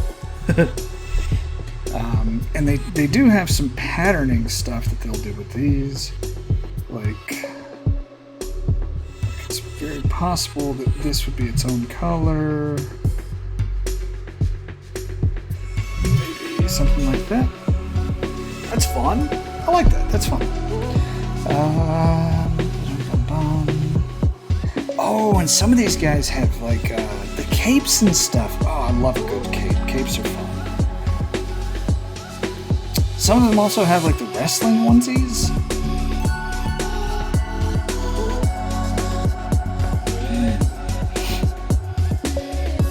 Ooh, these luchadors go hard with the costumes.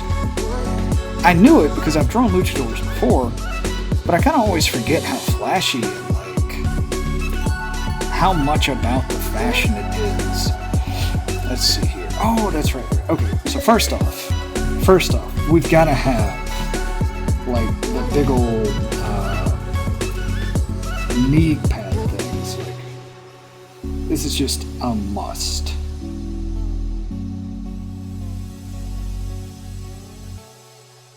And these are going to be kind of round. I'm going to use that as my roundness indicator. Indakator. Elbow pads. Elbow pads are like almost always a must too. Those are fun to see. So let's drop some elbow pads on this.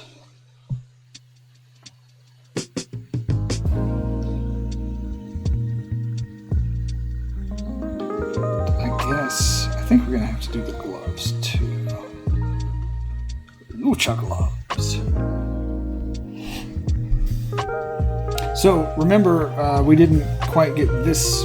We didn't quite get this one hand on right, but I like the way that his right hand, our left, looks a little better. So I don't sort of like the way that looks, but we're gonna go ahead and use this for his. I'm gonna use this hand. I like this hand better. Don't get to say that often. I like this hand better. So we're gonna have some padding on the back of the gloves. We're gonna give it, and I'm thinking about this stuff from kind of the perspective of like, I've done this enough. I know I'm gonna have to draw this a lot if I'm, designing characters for something. So what you want to keep in mind is like, how okay are you with drawing whatever it is you're drawing again, over and over and over again. And I'm gonna give him like the fingerless gloves, I think, because that's always kind of a fun look, and I think that's what a lot of the luchadors wear. Cool. And we can pretty these gloves up, I guess, all we want at some other point. I'm cool with them like that.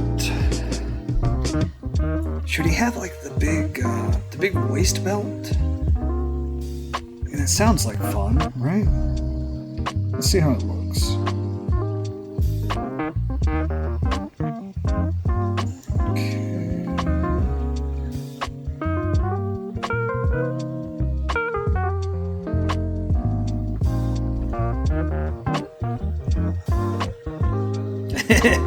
Yeah. All right. I'm kind of into this. So anytime I'm going to draw kind of a circle thing, and I don't necessarily want to use the circle tool, I draw a little cross, X type deal to kind of let me know where the edges are, and then I can shoot for that to make it. We can really start coming in with some flourishing and stuff if we want. Whenever we really dive into some more of this, I'm just thinking like some kind of creature, demon goat. I don't know. Little easy flourish here. I'm okay with the little the dots. Probably be some other flourishing on the belt here, but that's something we can work out. We can work out in a bit. Oh, this guy's already looking fun. I kind of like the idea of him having also the this like weirdly low cut like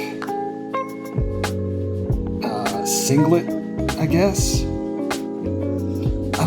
I've never understood these because it's like, it seems like it would chafe something awful, but but it's fun to look at, so we're there, we're on it. For the pants, I'm gonna say that they're probably just gonna be like kind of those, I guess, the spandex pants. I don't really see luchadors. I don't see any reference of the luchadors wearing non-form-fitting pants for real.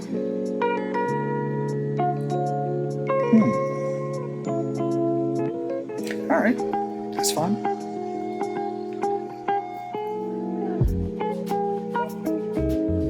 Yeah. Okay. So that means that we're really just going to be kind of following the form on the body, maybe make a few little indications that there's like some fabric buildup. I don't even know what that's called. All right. So we've got these big things here. kind of feel like, what do we put here? A star, maybe? Like, I don't know.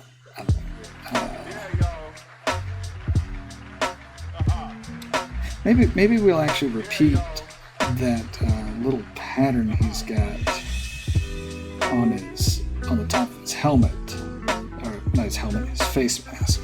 See how that looks here. And again, I'm using my little guidelines here to kind of help me with the warping of this little insignia thing on this round shape. Yeah, all right, that's pretty cool. Shit. Cool. Shoes. So we're gonna go with. So I think I like the idea of kind of going with the shoes that have like this kind of ringlet on top.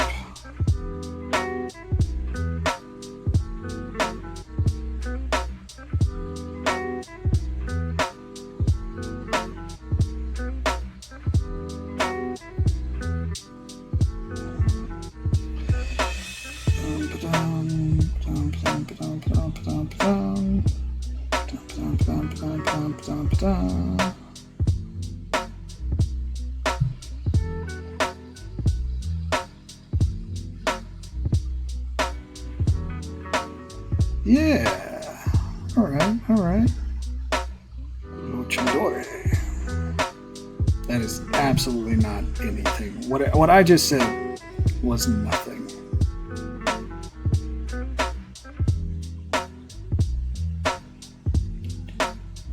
I kind of like the idea of having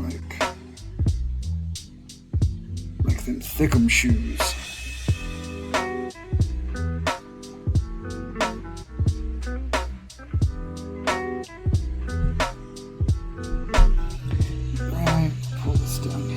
This is probably going to tuck in pretty snugly underneath this.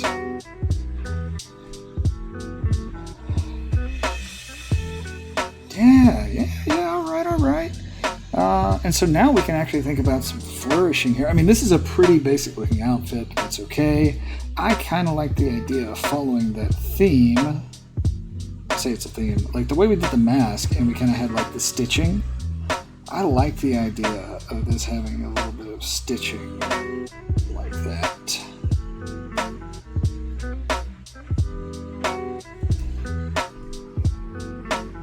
I think that's pretty fun. Like, I think it's a pretty fun looking lucha, right?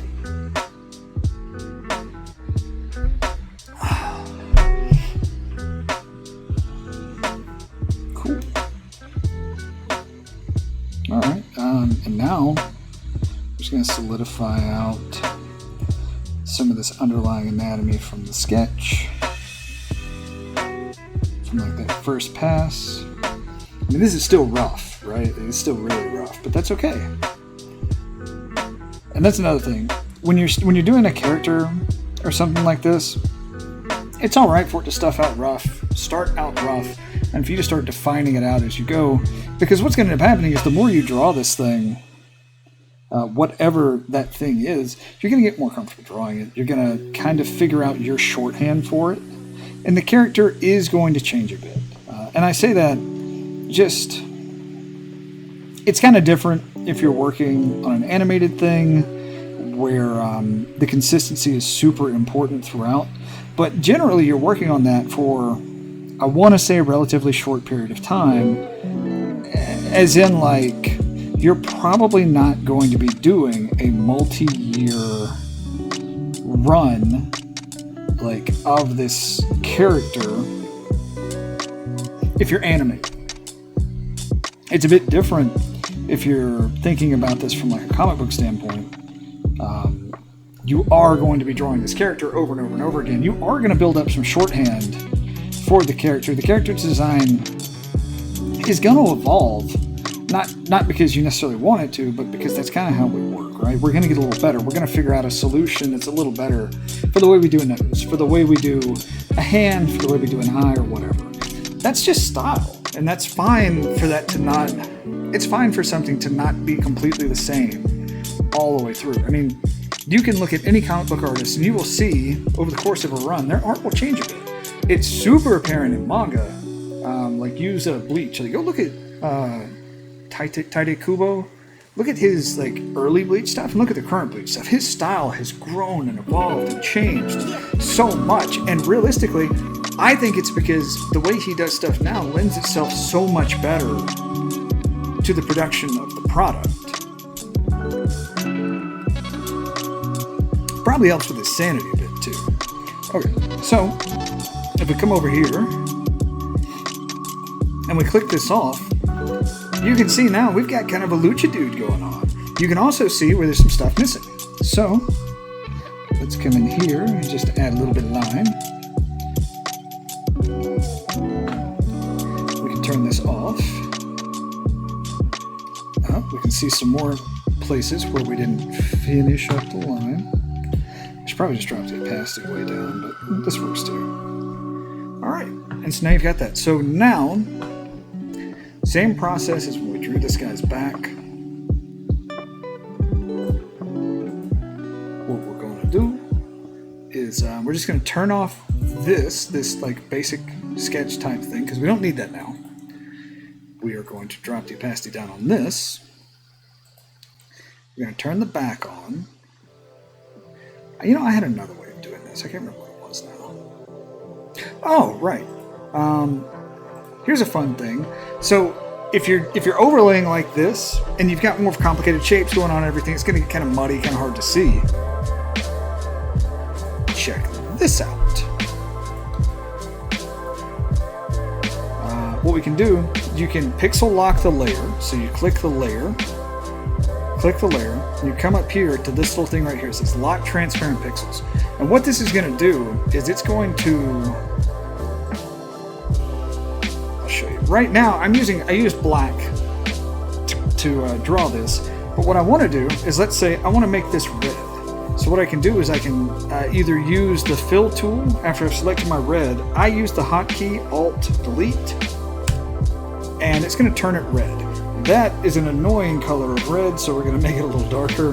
That's cool. So now, when I put my back underlayer on, and I put this on as kind of my reference for what I did on the front, it's way easier to see the anatomy on the back that I'm going to use.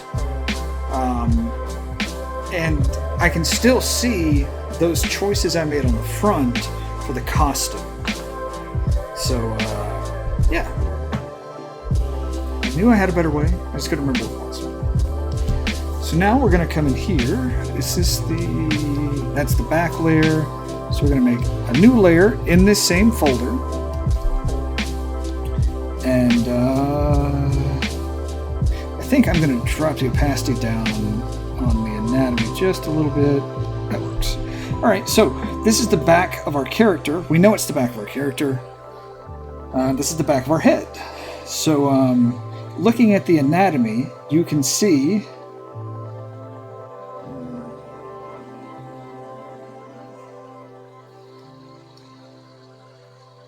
does that have to be on? I guess that layer has to be on for me to get everything else in the layer. I'm just going to drop the opacity on the layer with my ruler down to 0. So I still got the ruler up. But yeah, so you can see, so what I indicated here, the point of the back, right, is to see where the neck connects to the base of the skull. This is going to inform you about a lot. So in terms of this, what we're going to know is that the way this mask is going to work is we've seen that we know the ears are here, right? We know that this is kind of covering the whole face. The face stops. We know that our shoulders are here, right? So we've only got about this much neck to work with. But what we kind of know about luchador stuff, and you can always use reference to look this up even, is these masks tend to have a lace, not lace, they tend to have the connection point at the back where you kind of tie them off at. So you can imagine you're going to have something like this,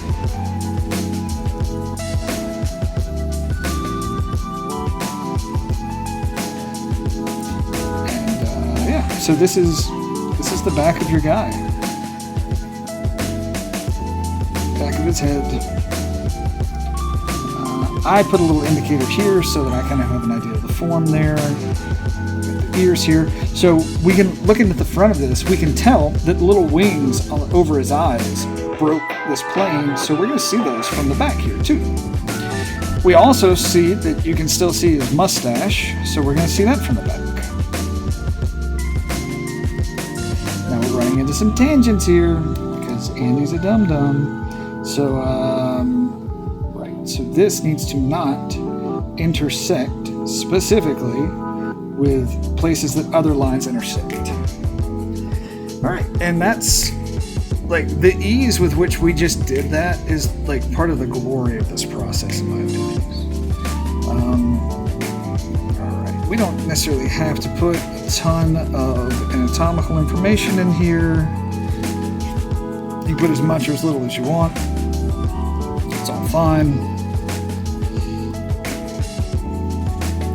This is the point where you're going to start kind of feeling out like, what all do I need here and what do I not need here? I know I said I wanted the elbow pads, but I think it looks just as good, if not better, without them.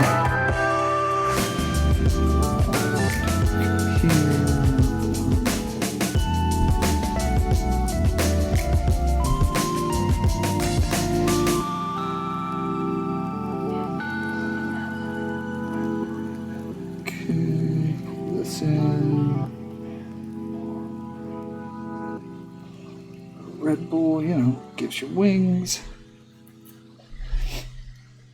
And, yeah, alright. So now, let's look at these heads. Alright, so for this part, I'm actually going to drop that off. Yeah, so that gets, there's a lot of detail here, so it gets a little muddled. So I'm just going to kind of make sure I didn't go super hand designing these gloves or anything. They're just kind of fingerless gloves. So you can just treat them like fingerless gloves here that go over the established anatomy that we've got.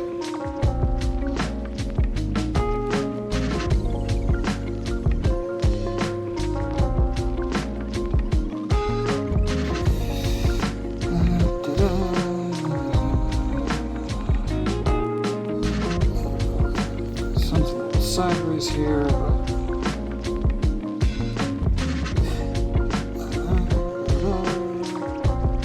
little seam for the glove, just for a little fit of realism. Now, back here might be something like that, where like you secure your gloves. Maybe it's on the top. Speaking of, we know that we have a hand pad up there.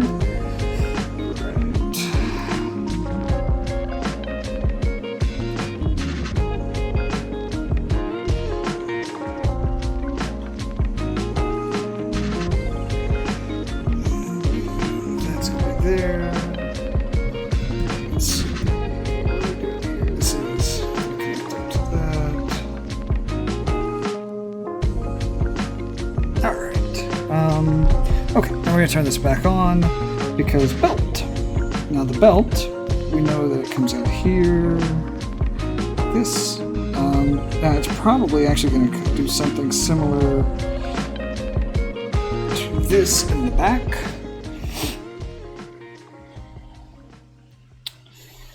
And so it would most likely actually be asymmetrical back here because you're probably going to have a place where you would tighten the belt up at. For what we're doing, I'm going to go ahead and just pretend like that doesn't happen. Something like that, maybe. Actually, you know what? We're going to imagine that this thing actually connects on the front. I think that's the easiest way to settle this in my mind. It's probably some kind of overlapping mechanism. I know that's not how these belts work. I'm pretty sure it's not how they work, but that's okay. All right, so from the back, right, we've got our glutes worked out. Let's see.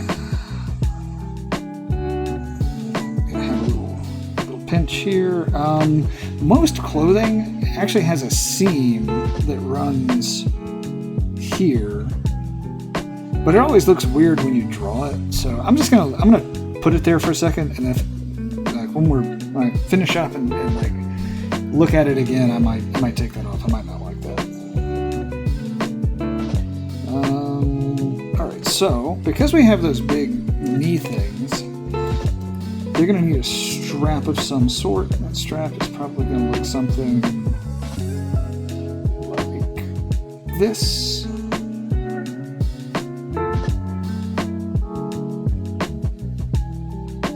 And then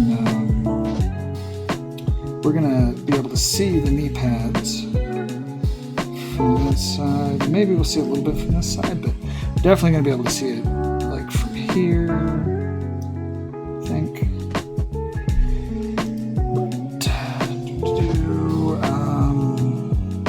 Shoes is pretty sure it's going to look something like this.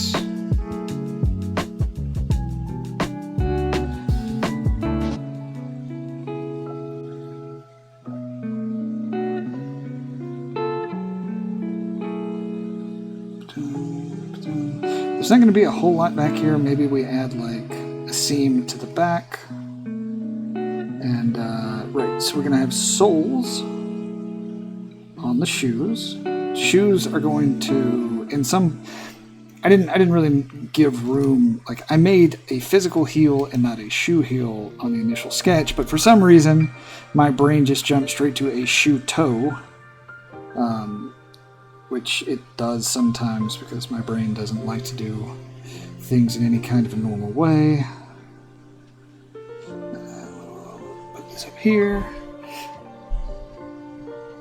Okay. Alright, so we had that seam in the front that had the stitching. I don't know that I want a seam. Maybe that's the rub here. Maybe either we've got that seam,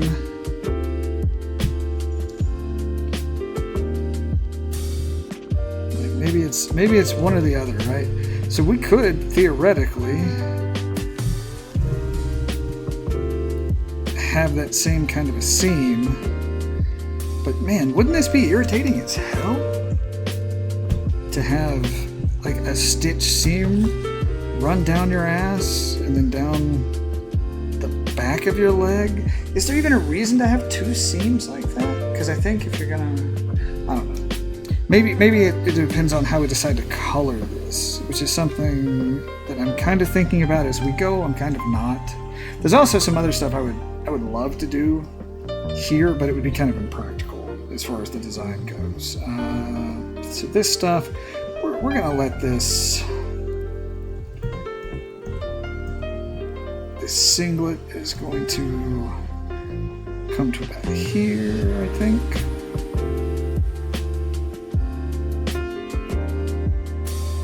And then we'll let it do the same thing back there. Okay.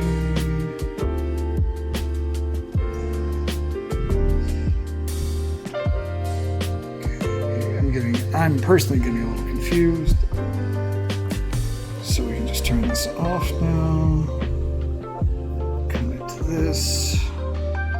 Just over your delts.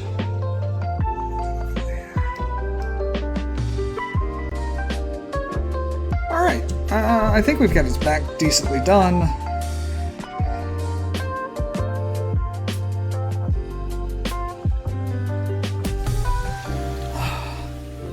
Okay. Cool. So, I think now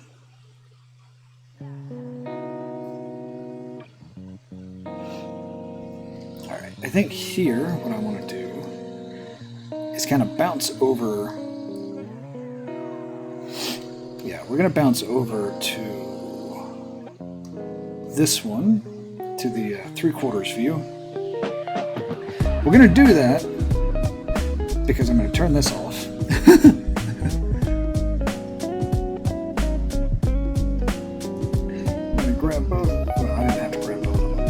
I'm going to grab this. I'm going to pull it a little closer because what we're going to use here is our front. So I can see here already, right, that the hands are not right on the 3/4 shoe. That arm, that whole arm is just too small, I think. So what we're gonna do is we're just gonna lasso it. Lasso. We're gonna put that there so that we can proportionally enlarge this by holding Shift and Alt while we grab the corner. And it's gonna proportionally size it with this little cross thing as the center point. Still not enough, still not enough, still not enough. Better. So now it makes that other arm make a little bit more sense. Even though I'm not a fan of how it looks. When I say of how it looks, I mean I'm not a fan of like the pose there with it.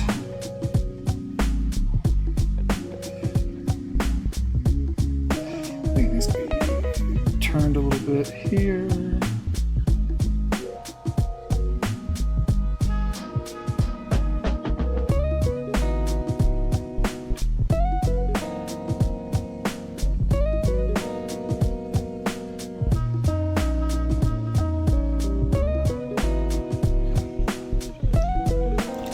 That's a bit better.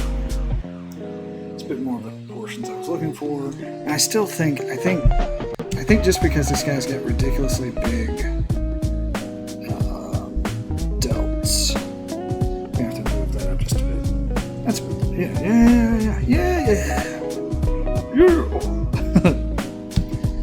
Alright, now we're coming up here.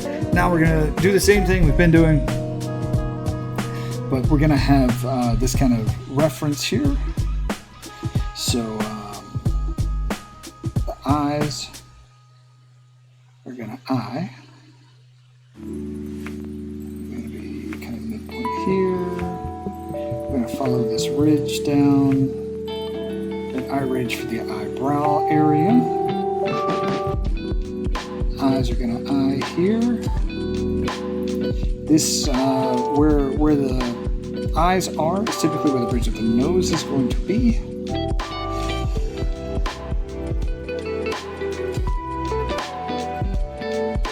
So pull the nose out.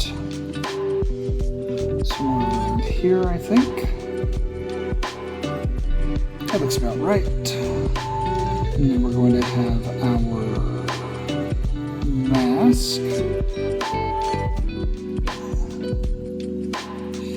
I think I did that. I got a little excited on that. The mask goes about halfway to about there. Mustache, I guess, has got to be next, but we need our mouth.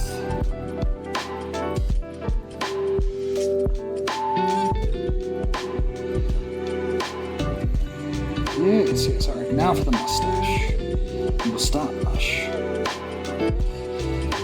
So this is what I meant when I said it's going to be a little odd trying to do this, because now we have to foreshorten this mustache, which means it's going to be a little exaggerated there, a little less so here. Whee! Here we go. Okay. All right.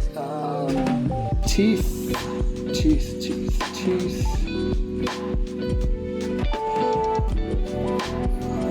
Lip,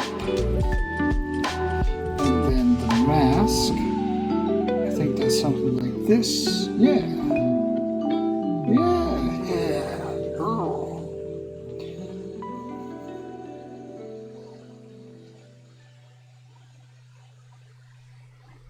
And this mask also did something like that. Now for our cool little eyebrow things here. Boom, boom, kaboom. And then it dips down a little bit to come out here. That seems like it's a bit much. Bit much. It's okay. We can pull back. Something like that's probably a bit more on point. Okay, so a little bit here, and then a dip. So here.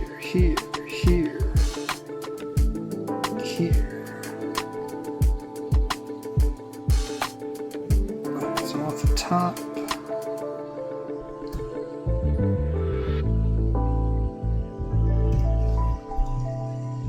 Yeah, all right, and then we're gonna put a little, whatever this thing is here.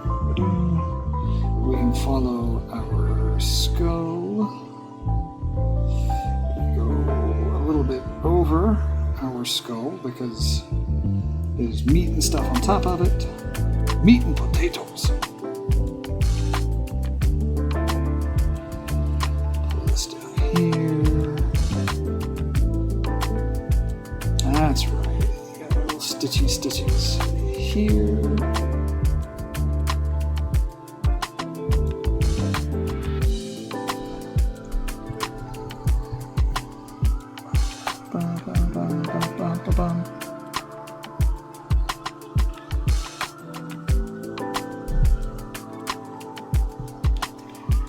Right. Yeah. So I'm going to. I'm not planning for that. So we're going to pull his neck into about there, and go back to our process of finding where the anatomy meets itself.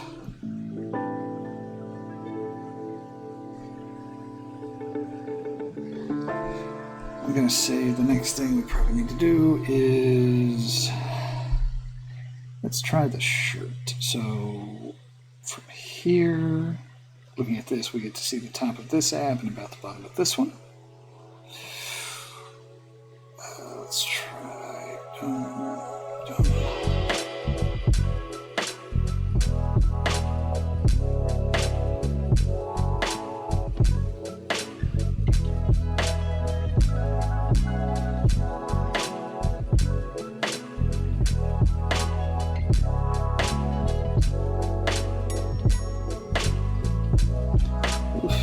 Okay.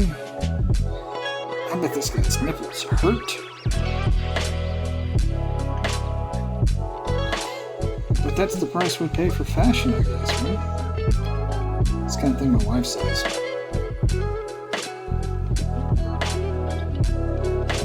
Not, I bet your nipples hurt. We do stuff for fashion, right? How far down did the...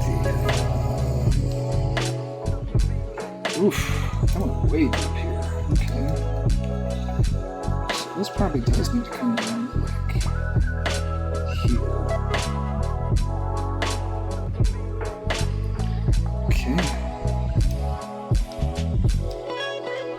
And we're just using what we've already done as reference for what we're doing.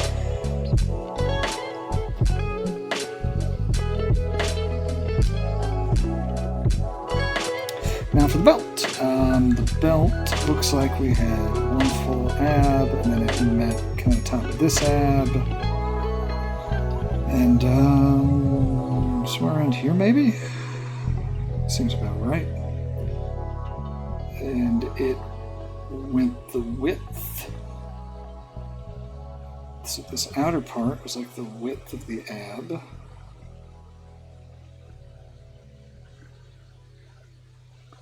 And then we had this part that tapered down. And then we get our belt.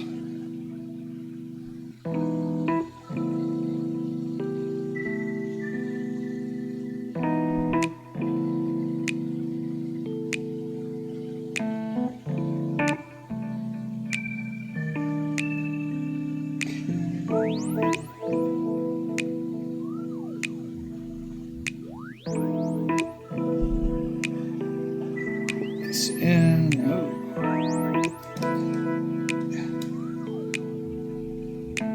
It's here.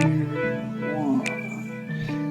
2, 1, 2, 3, 4, 1, a 2.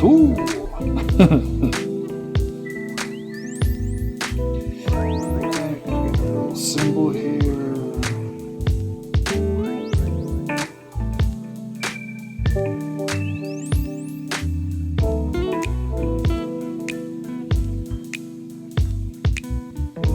Definitely did not go over the edge.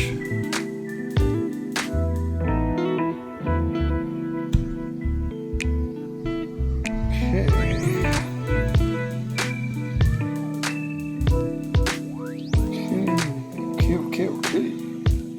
Keep our little filigree stuff.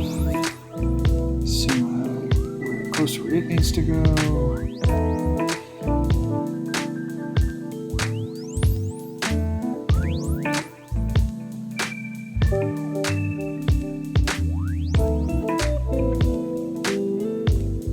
Oof, little stuff like this is tedious.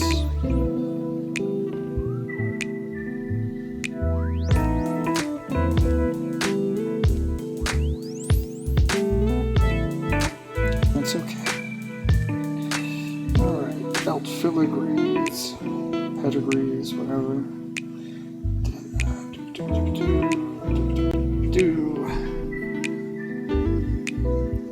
It's just a little odd looking. That's okay. Because we can come in here with this little thing. And we can kind of push some stuff as we need to. The push, the pull, push, the pull.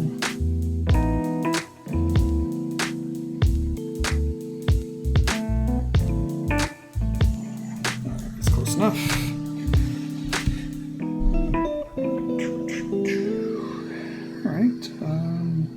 That's a lot of the tricky stuff kind of out of the way as far as a profile view goes, because trying to line stuff up, figure where things kind of go, can definitely be tricky.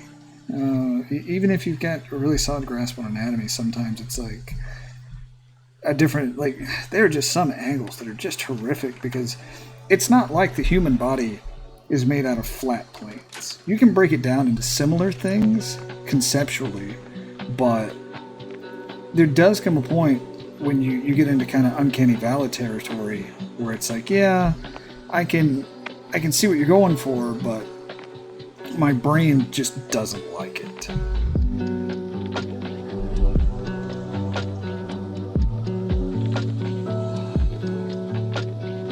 I had a point with that and then just completely forgot it. I apologize.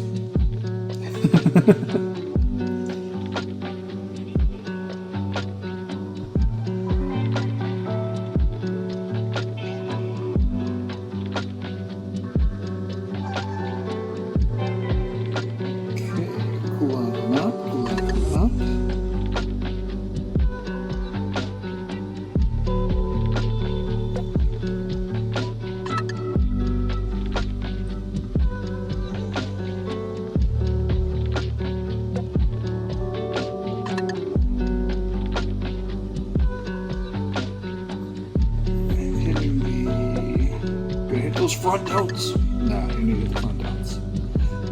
Okay, hit those side delts. Hit those rear delts.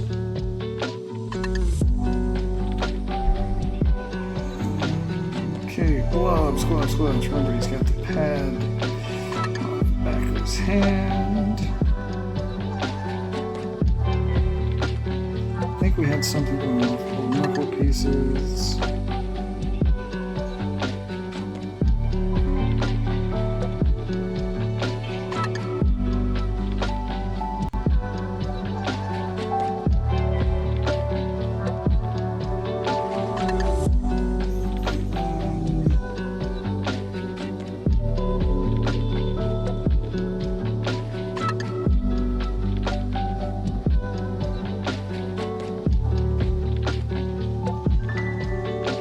Has a glove.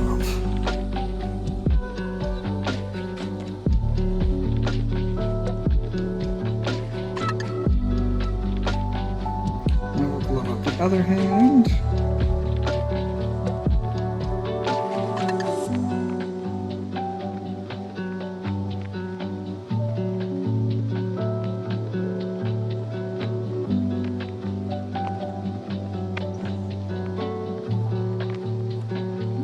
meaty paw that this guy's probably got.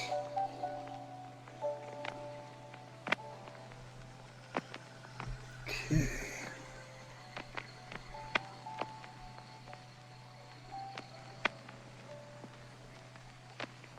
Come with me, and you'll see that I find elbows sometimes. Elbows show up in the weirdest places, man.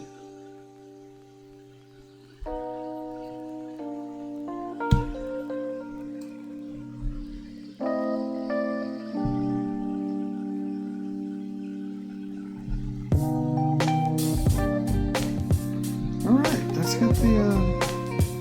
got the top half of that looking decent. I think maybe these need to be thicker. I think that's what I'm seeing here. It's bugging me.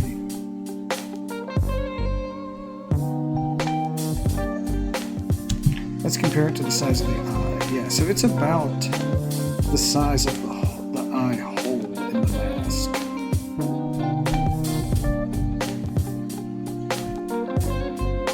That's better.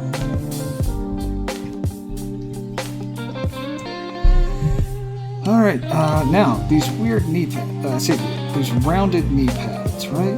They're kind of big, so we're going to, again, I do this, I make this the shape, so that I can draw circles kind of pointing in a direction. This is how you make directional circles, I guess.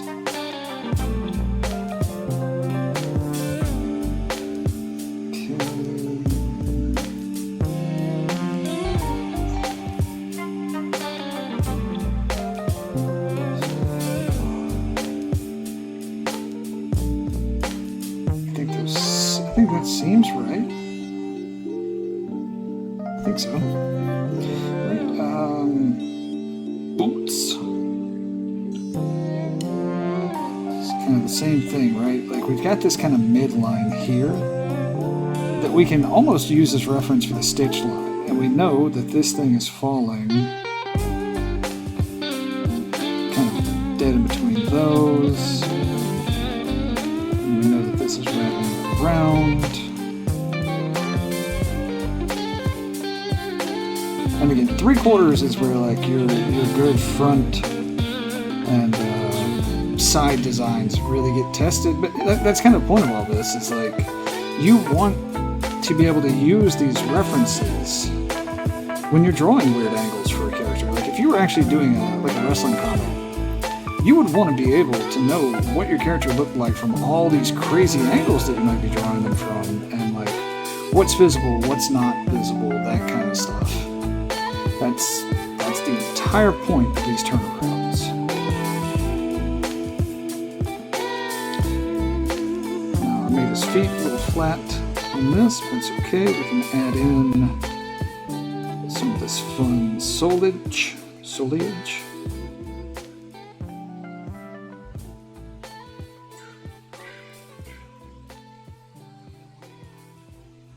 Okay.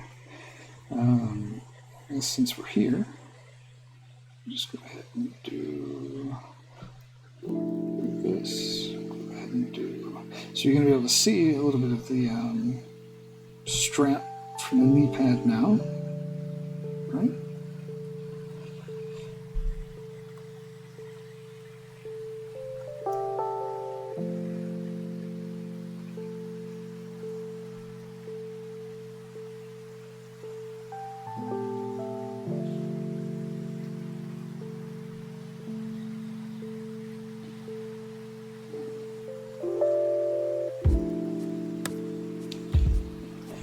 Those there.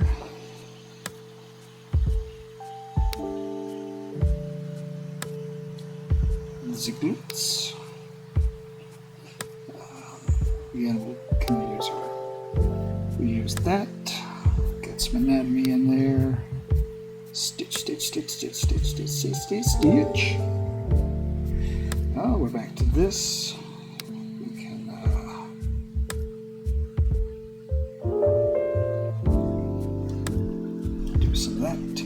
This boot, is going to be...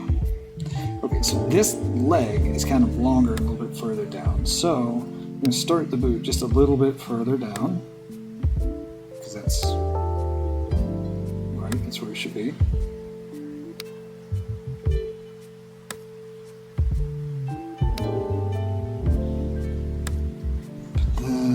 Let's just go ahead and do the exterior.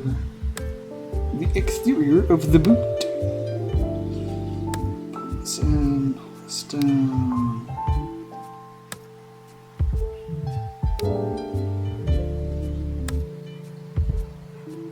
Yeah. It's not Bootsy Collins, but he'll do. He will do.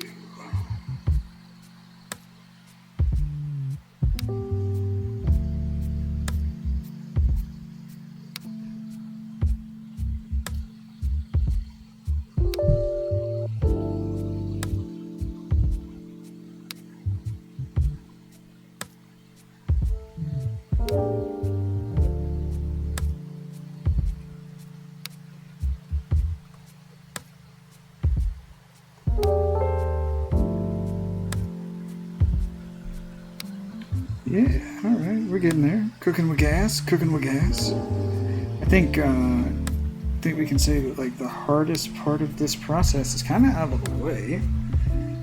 We got our front, we got our back, we don't have the side. I am a dum-dum, but not as dumb as I typically dumb. That didn't sound right. I think what this needs now is just a little bit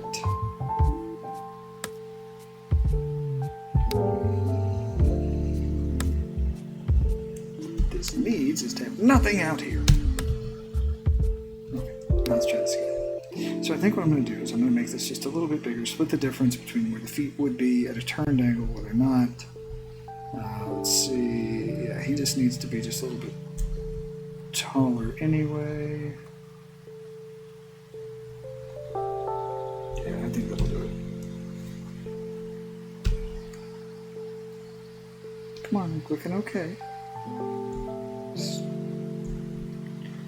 Alright, now we can turn that off. We got that, we got this. Yeah, those hands are just bigger. But it's okay, because we've got the magic of Clorox too.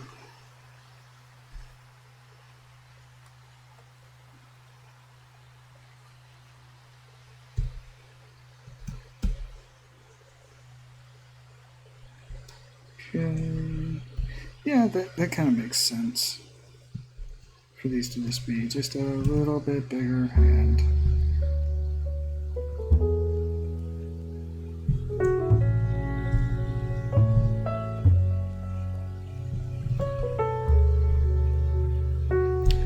Still a little less, but it's close enough. I'm not super concerned about it. You can be as finicky about this stuff as you want to be. Again, just remember, it's for reference.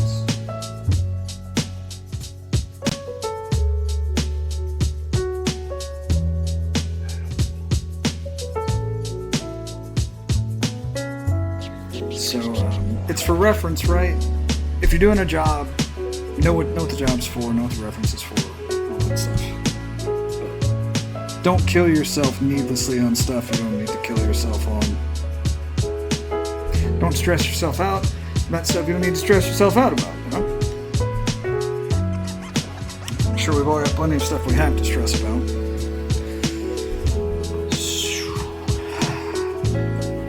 Alright, so we got front. Back we have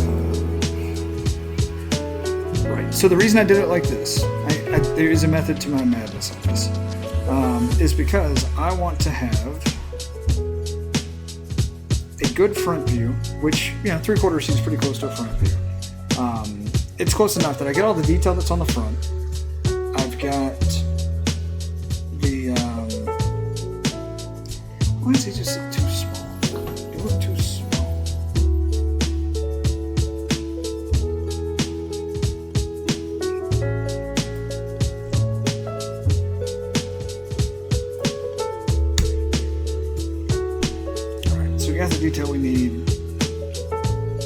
how to get detail we don't need. I still don't like the way this foot looks.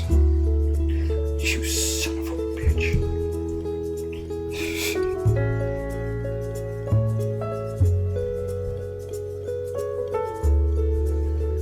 Easily one of my favorite parts about Clip is the two-touch undo. One of my least favorite parts about Clip sometimes is the two-touch undo. I just put my hand down and it's like, oh, you didn't want to do that. But that's my fault for being ungraceful, I guess.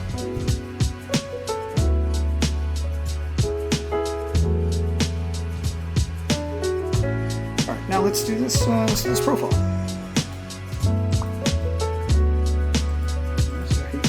Oh, right, because I've got the arm here too. So for the arm, let's go ahead and do the arm. This is just the way I do mine. If you take this to, well, I'll just show you. So let's do the arm first. All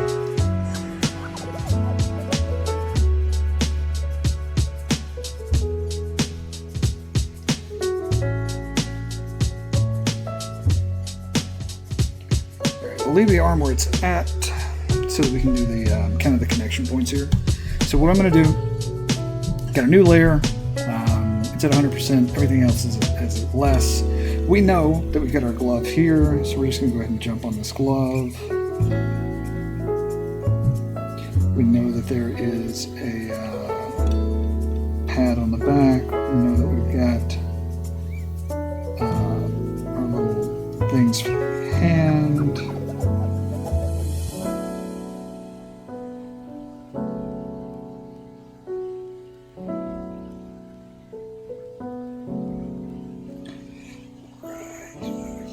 Here, do this, right? And this is all just building on what we've already done. Like, you can improve and iterate as you go and stress out a lot less than trying to get it right the first time.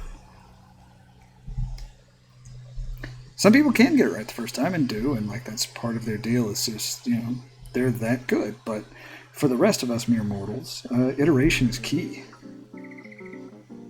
Don't expect to get it right the first time. Like, don't set yourself up for that stress. Just move. Just do the thing. Get started. Get going. You can refine, and you know you'll get more comfortable. Like, I can already tell I'm just moving better now. I physically I'm a bit warmed up. I'm a bit relaxed now. It only took like 3 hours.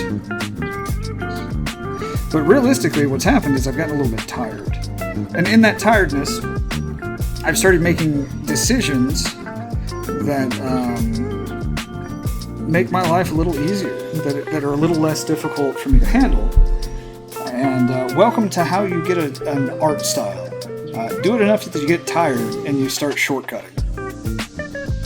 Alright, super simple character, super simple arm, it's done. So now what I'm going to do is I'm going to turn that off. I'm going to turn the arm off, like the arm underlayer off. I'm going to make a new layer. Now I'm going to start on my character names. I actually am going to turn on my front view because I'm going to zoom in a little bit and I want some of this good reference.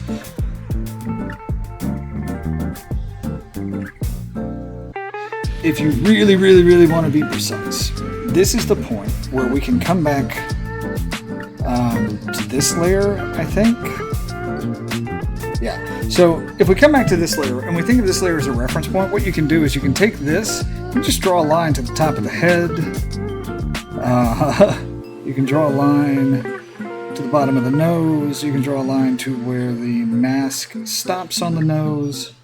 Like, you can draw lines for kind of everything here that you want. You can have the bottom of the mouth. You can have the bottom of the mustache, top of the chin, bottom of the chin, right? We already had most of that stuff lined up. But if you want to do something like this, and you can use this as reference, you can just drop the opacity down a bit, and then go back to what you were on.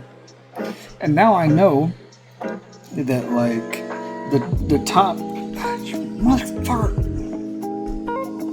I know that the top of the bridge of my nose is here, right? I know that the top of my head is here, so I can just go ahead and say, okay, we're going to bring this down to here. If the bridge of my nose is going to be here, it probably means that this is going to come down. This is going to come out. He had kind of a pointy nose, so we're going to do this to here. Directly under our nose is our stash, which I think we have the bottom of the nose, top of the stash, right? Then we have the open part of the mouth down to the top of the lip, which leads us to the top of the chin, down to the bottom of the chin. So we've kind of, I don't want to say we've cheated our way here, but we've gotten to a point now where it's like, okay, we've got some good guides going on. We know what those guides we made previously were for, so now we can just kind of start moving in here. Say, okay, so this is the top of this. That's going to come here. Our mustache.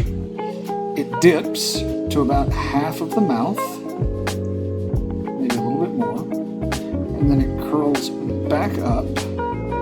And okay, so what we can do now, I'm not super sure about what this is going to do, but we can say that this is the edge of the mustache, this is the tippy top, and then this is the bottom. So it's going to end here. Oh, right. The wrong one. So back on our layer that's not using that. This is going to be the top.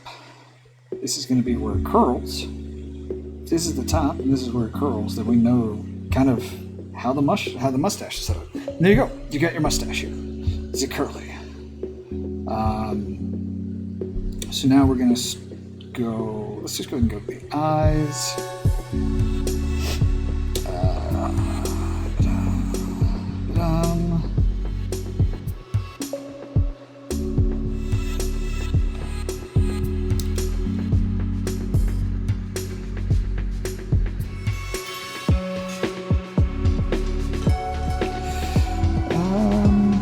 This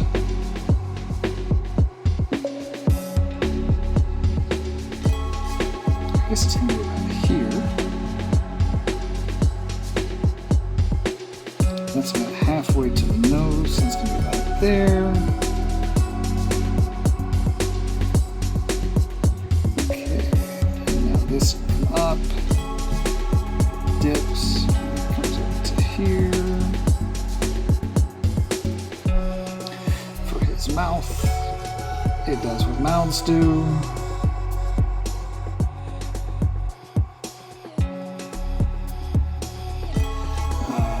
The mask comes down to about here.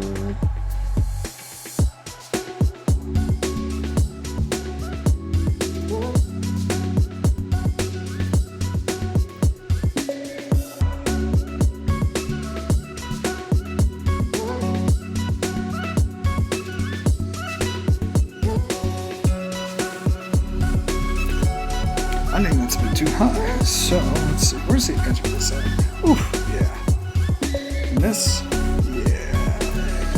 Let's just save that. In Photoshop, if you were going to do something similar to that, to what I just did, you would just hold Shift as you drew your line on whatever layer you're drawing on. So this is the midpoint here.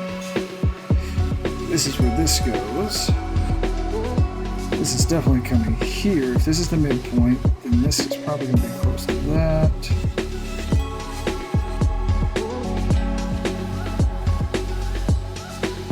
Yeah, that looks a bit better. Alright, and let's see, ear is bottom of the nose. And this comes up to about here.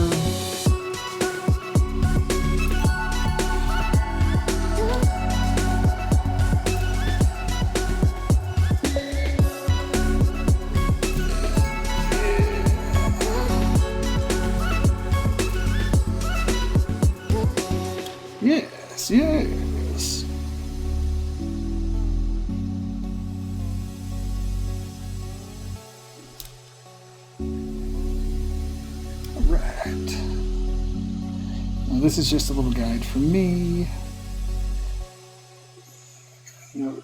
This is here. Our stitching.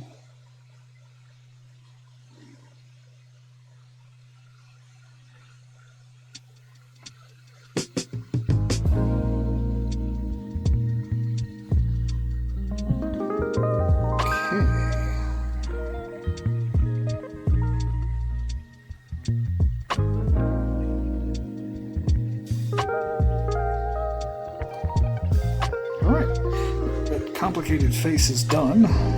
I say complicated, it's not even that complicated. I mean, let's be real, it's just not.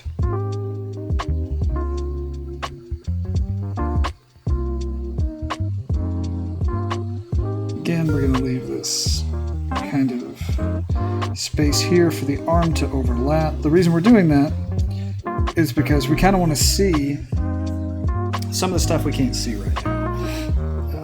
We're going to want to see that. And by that kind of stuff, I mean, so if we were to say, okay, this is the, that's the top of that, okay, that's pretty easy to know. This also seems to line up with the bottom of the, where the shirt is, so that's good to know. And now we can kind of come in here, we can do the same thing with the belt. Kaboom, kaboom. Kaboom, kaboom, doop, doop. And so what I'm going to do is I'm going to say that this is the, those lines, those little guidelines are going to help me when I come back up to this one now and say, pressure shift, boo, pressure shift.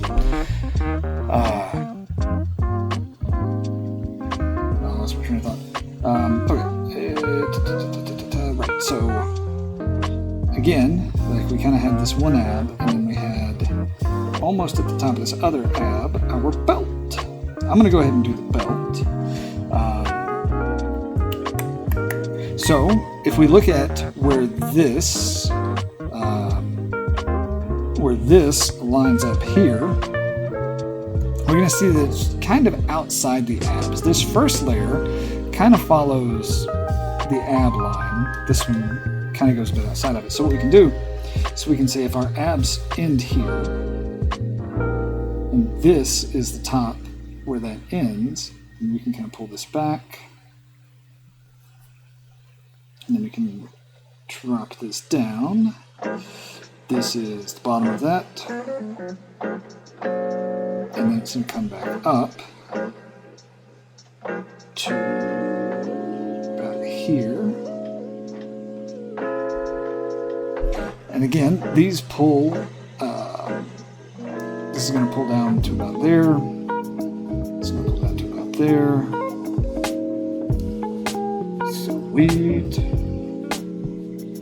If we really wanted to, what we can do is we can also say, let's go ahead and finish this. So this line here is what I'm going to call the top of the belt. And what I mean is, the way belts normally sit is they kind of go up, and then they go back down. Because they're kind of following your anatomy here. Alright. And we've got our belt. I mean, now we can really go in and we can start kind of honing in on some of this other stuff. So like, let's say now I want to make sure that I'm getting my little circle right where it needs to be on the belt. I can make those lines. I can come in here and give this its own little raised part, knowing full well that this is going to be, I don't know, maybe raised a bit. And we're starting to figure out some of the design on this, right? Is this going to be raised? I think it should be. Do I want the imprint to be embossed? I don't think I do. So it'll just be like that.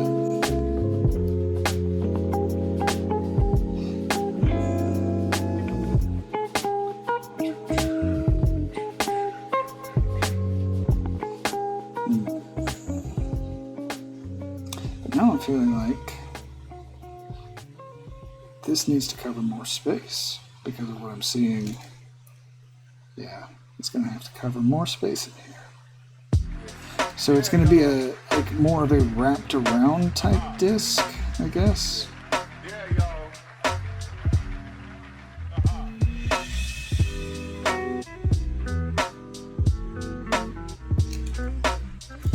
Stop moving, you.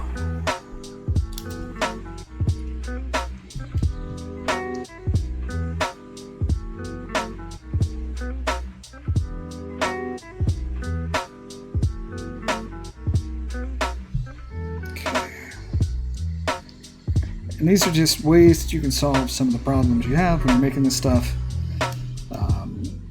I rotate the canvas sometimes because I am more comfortable making lines in a certain directional arc.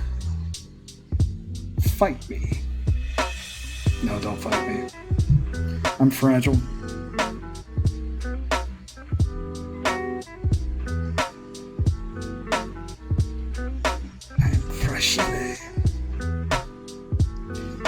Alright, now we're going to get these glorious glutes. This man's been doing the squats. Cool. So that's one of the ways that you can use these guidelines. It's one of the reasons you see these in your character sheets, is so that you can transfer that stuff over and get a good sense of where it's going to be, so that when you're drawing these characters from different angles, you'll have that good reference. We can come back in here a little bit, tighten some of this anatomy up here.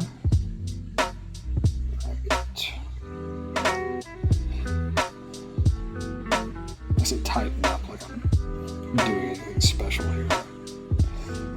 This is the bottom.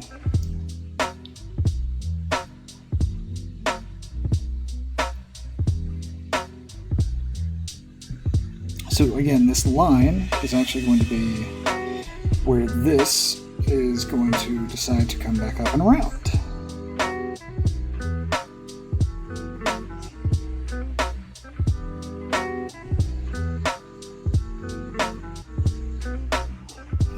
So that's how, like, that's a lot of how people find, like, where that kind of stuff is going to be, is by using this kind of a layout. If you've ever been like, how the hell do you know? That's kind of how. Alright, you know what, we're going to do the same thing here. We're going to figure out where the top and the bottom is. I'm just going to go ahead and do some layout stuff for myself here. This is going to be the top of that. Top of that. This is the bottom. The bottom.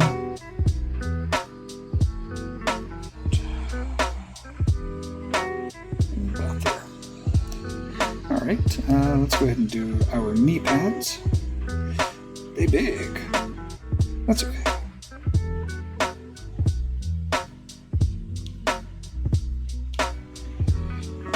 And big and round.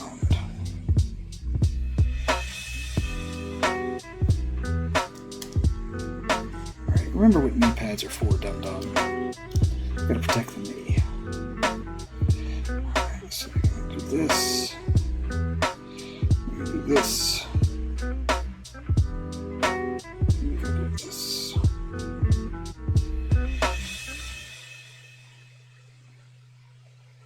I know, I'm not supposed to call myself dum-dum. Bruce Lee was like, you know, your body can't tell the difference between you saying bad things and not about yourself, whether you mean it or not. So I gotta stop that.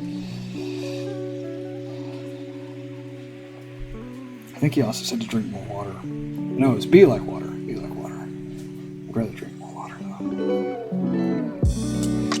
Boots. I think these are gonna come out to this point.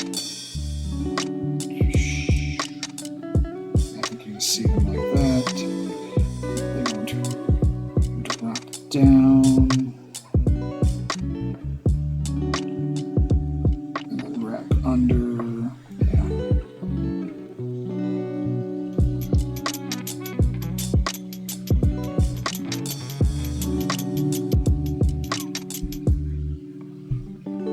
So this little dip here is to kind of indicate where the ankle is. I like to do that because it's fun, and I'm an adult and I do what I want.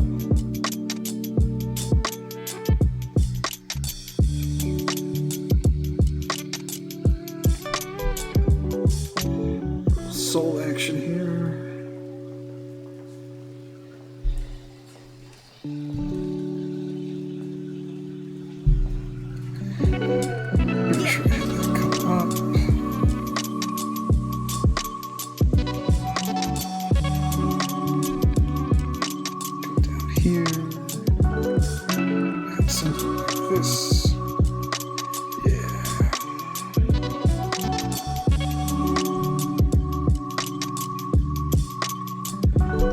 Okay. This stitching, I guess. Just do it this way. And there you have it. There is the profile view. We can go ahead and assist this sketch layer. Okay, yeah, we can turn the guide layer off. Now you can see. Now we have it. We've got our pretty basic terrain. And you see the arm here is like that because what's going to end up happening with the arm is the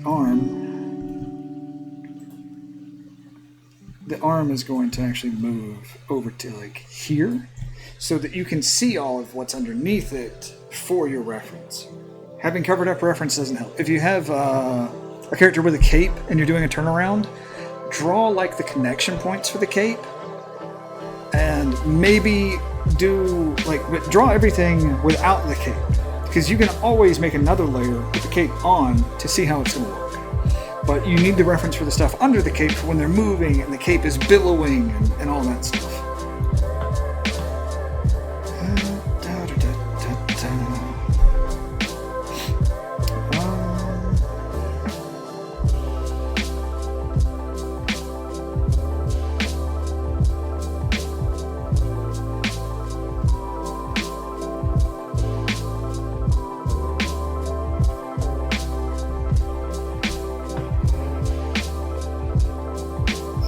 What are we at?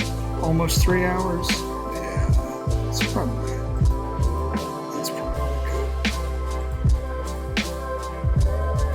So,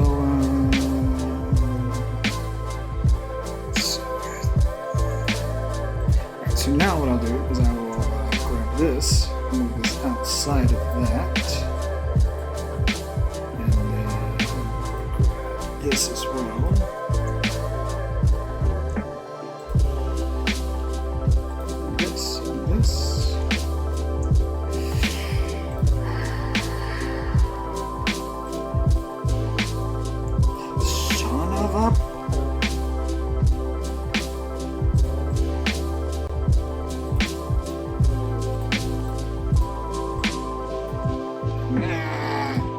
I'll get it in a second. I swear I'm going to make this thing move the way I want it to move. There we go. Alright, let's try to get this one. Right. So that goes there.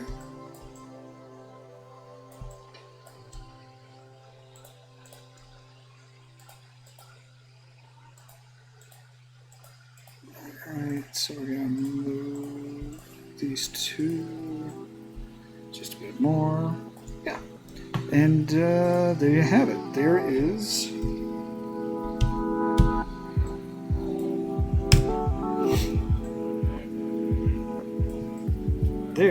your character turnaround for a luchador.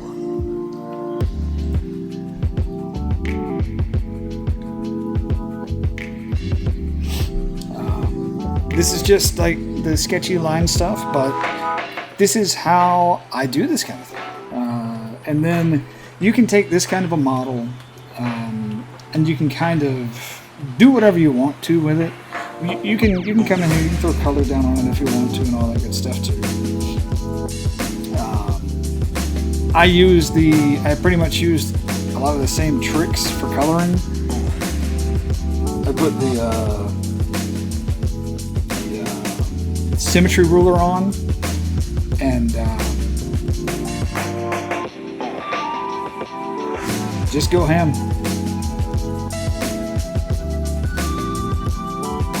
Maybe tomorrow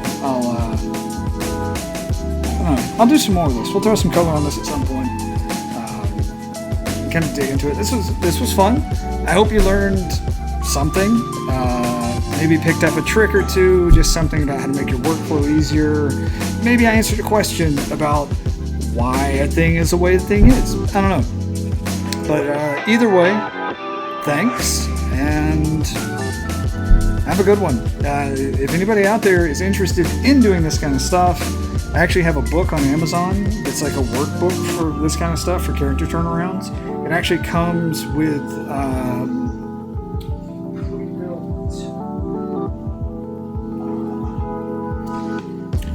so it's got like, it kind of comes with a template for, what do you call it, for the turnaround. Like on the internal pages, it's got that kind of stuff. So it's like, it gives you like a turnaround, and then it gives you the ability to apply that turnaround to like a character build, or vice versa, however you want to work it. So if you want to do that on Amazon, it's Practice with a Purpose, Character Turnarounds by Andy Gray. So yeah, if you want something like that, check it out. Let me know. I need to make a PDF version of this so that people can do it digitally. I just haven't quite figured out how to do that or had the time to do it. But anyway, again, thanks. And if somebody starts doing turnarounds after checking this out, or if you're just doing them in general, I'd love to see them. So tag me in, I don't know, whatever platform you're on. It's Andy Gray Art on pretty much everything, except the ones it's not, and I can't remember which ones that is. But I'm not super hard to find. So thanks again. I am going to go find food and get this uploading to YouTube, I guess. So anyway, thanks. Have a good one.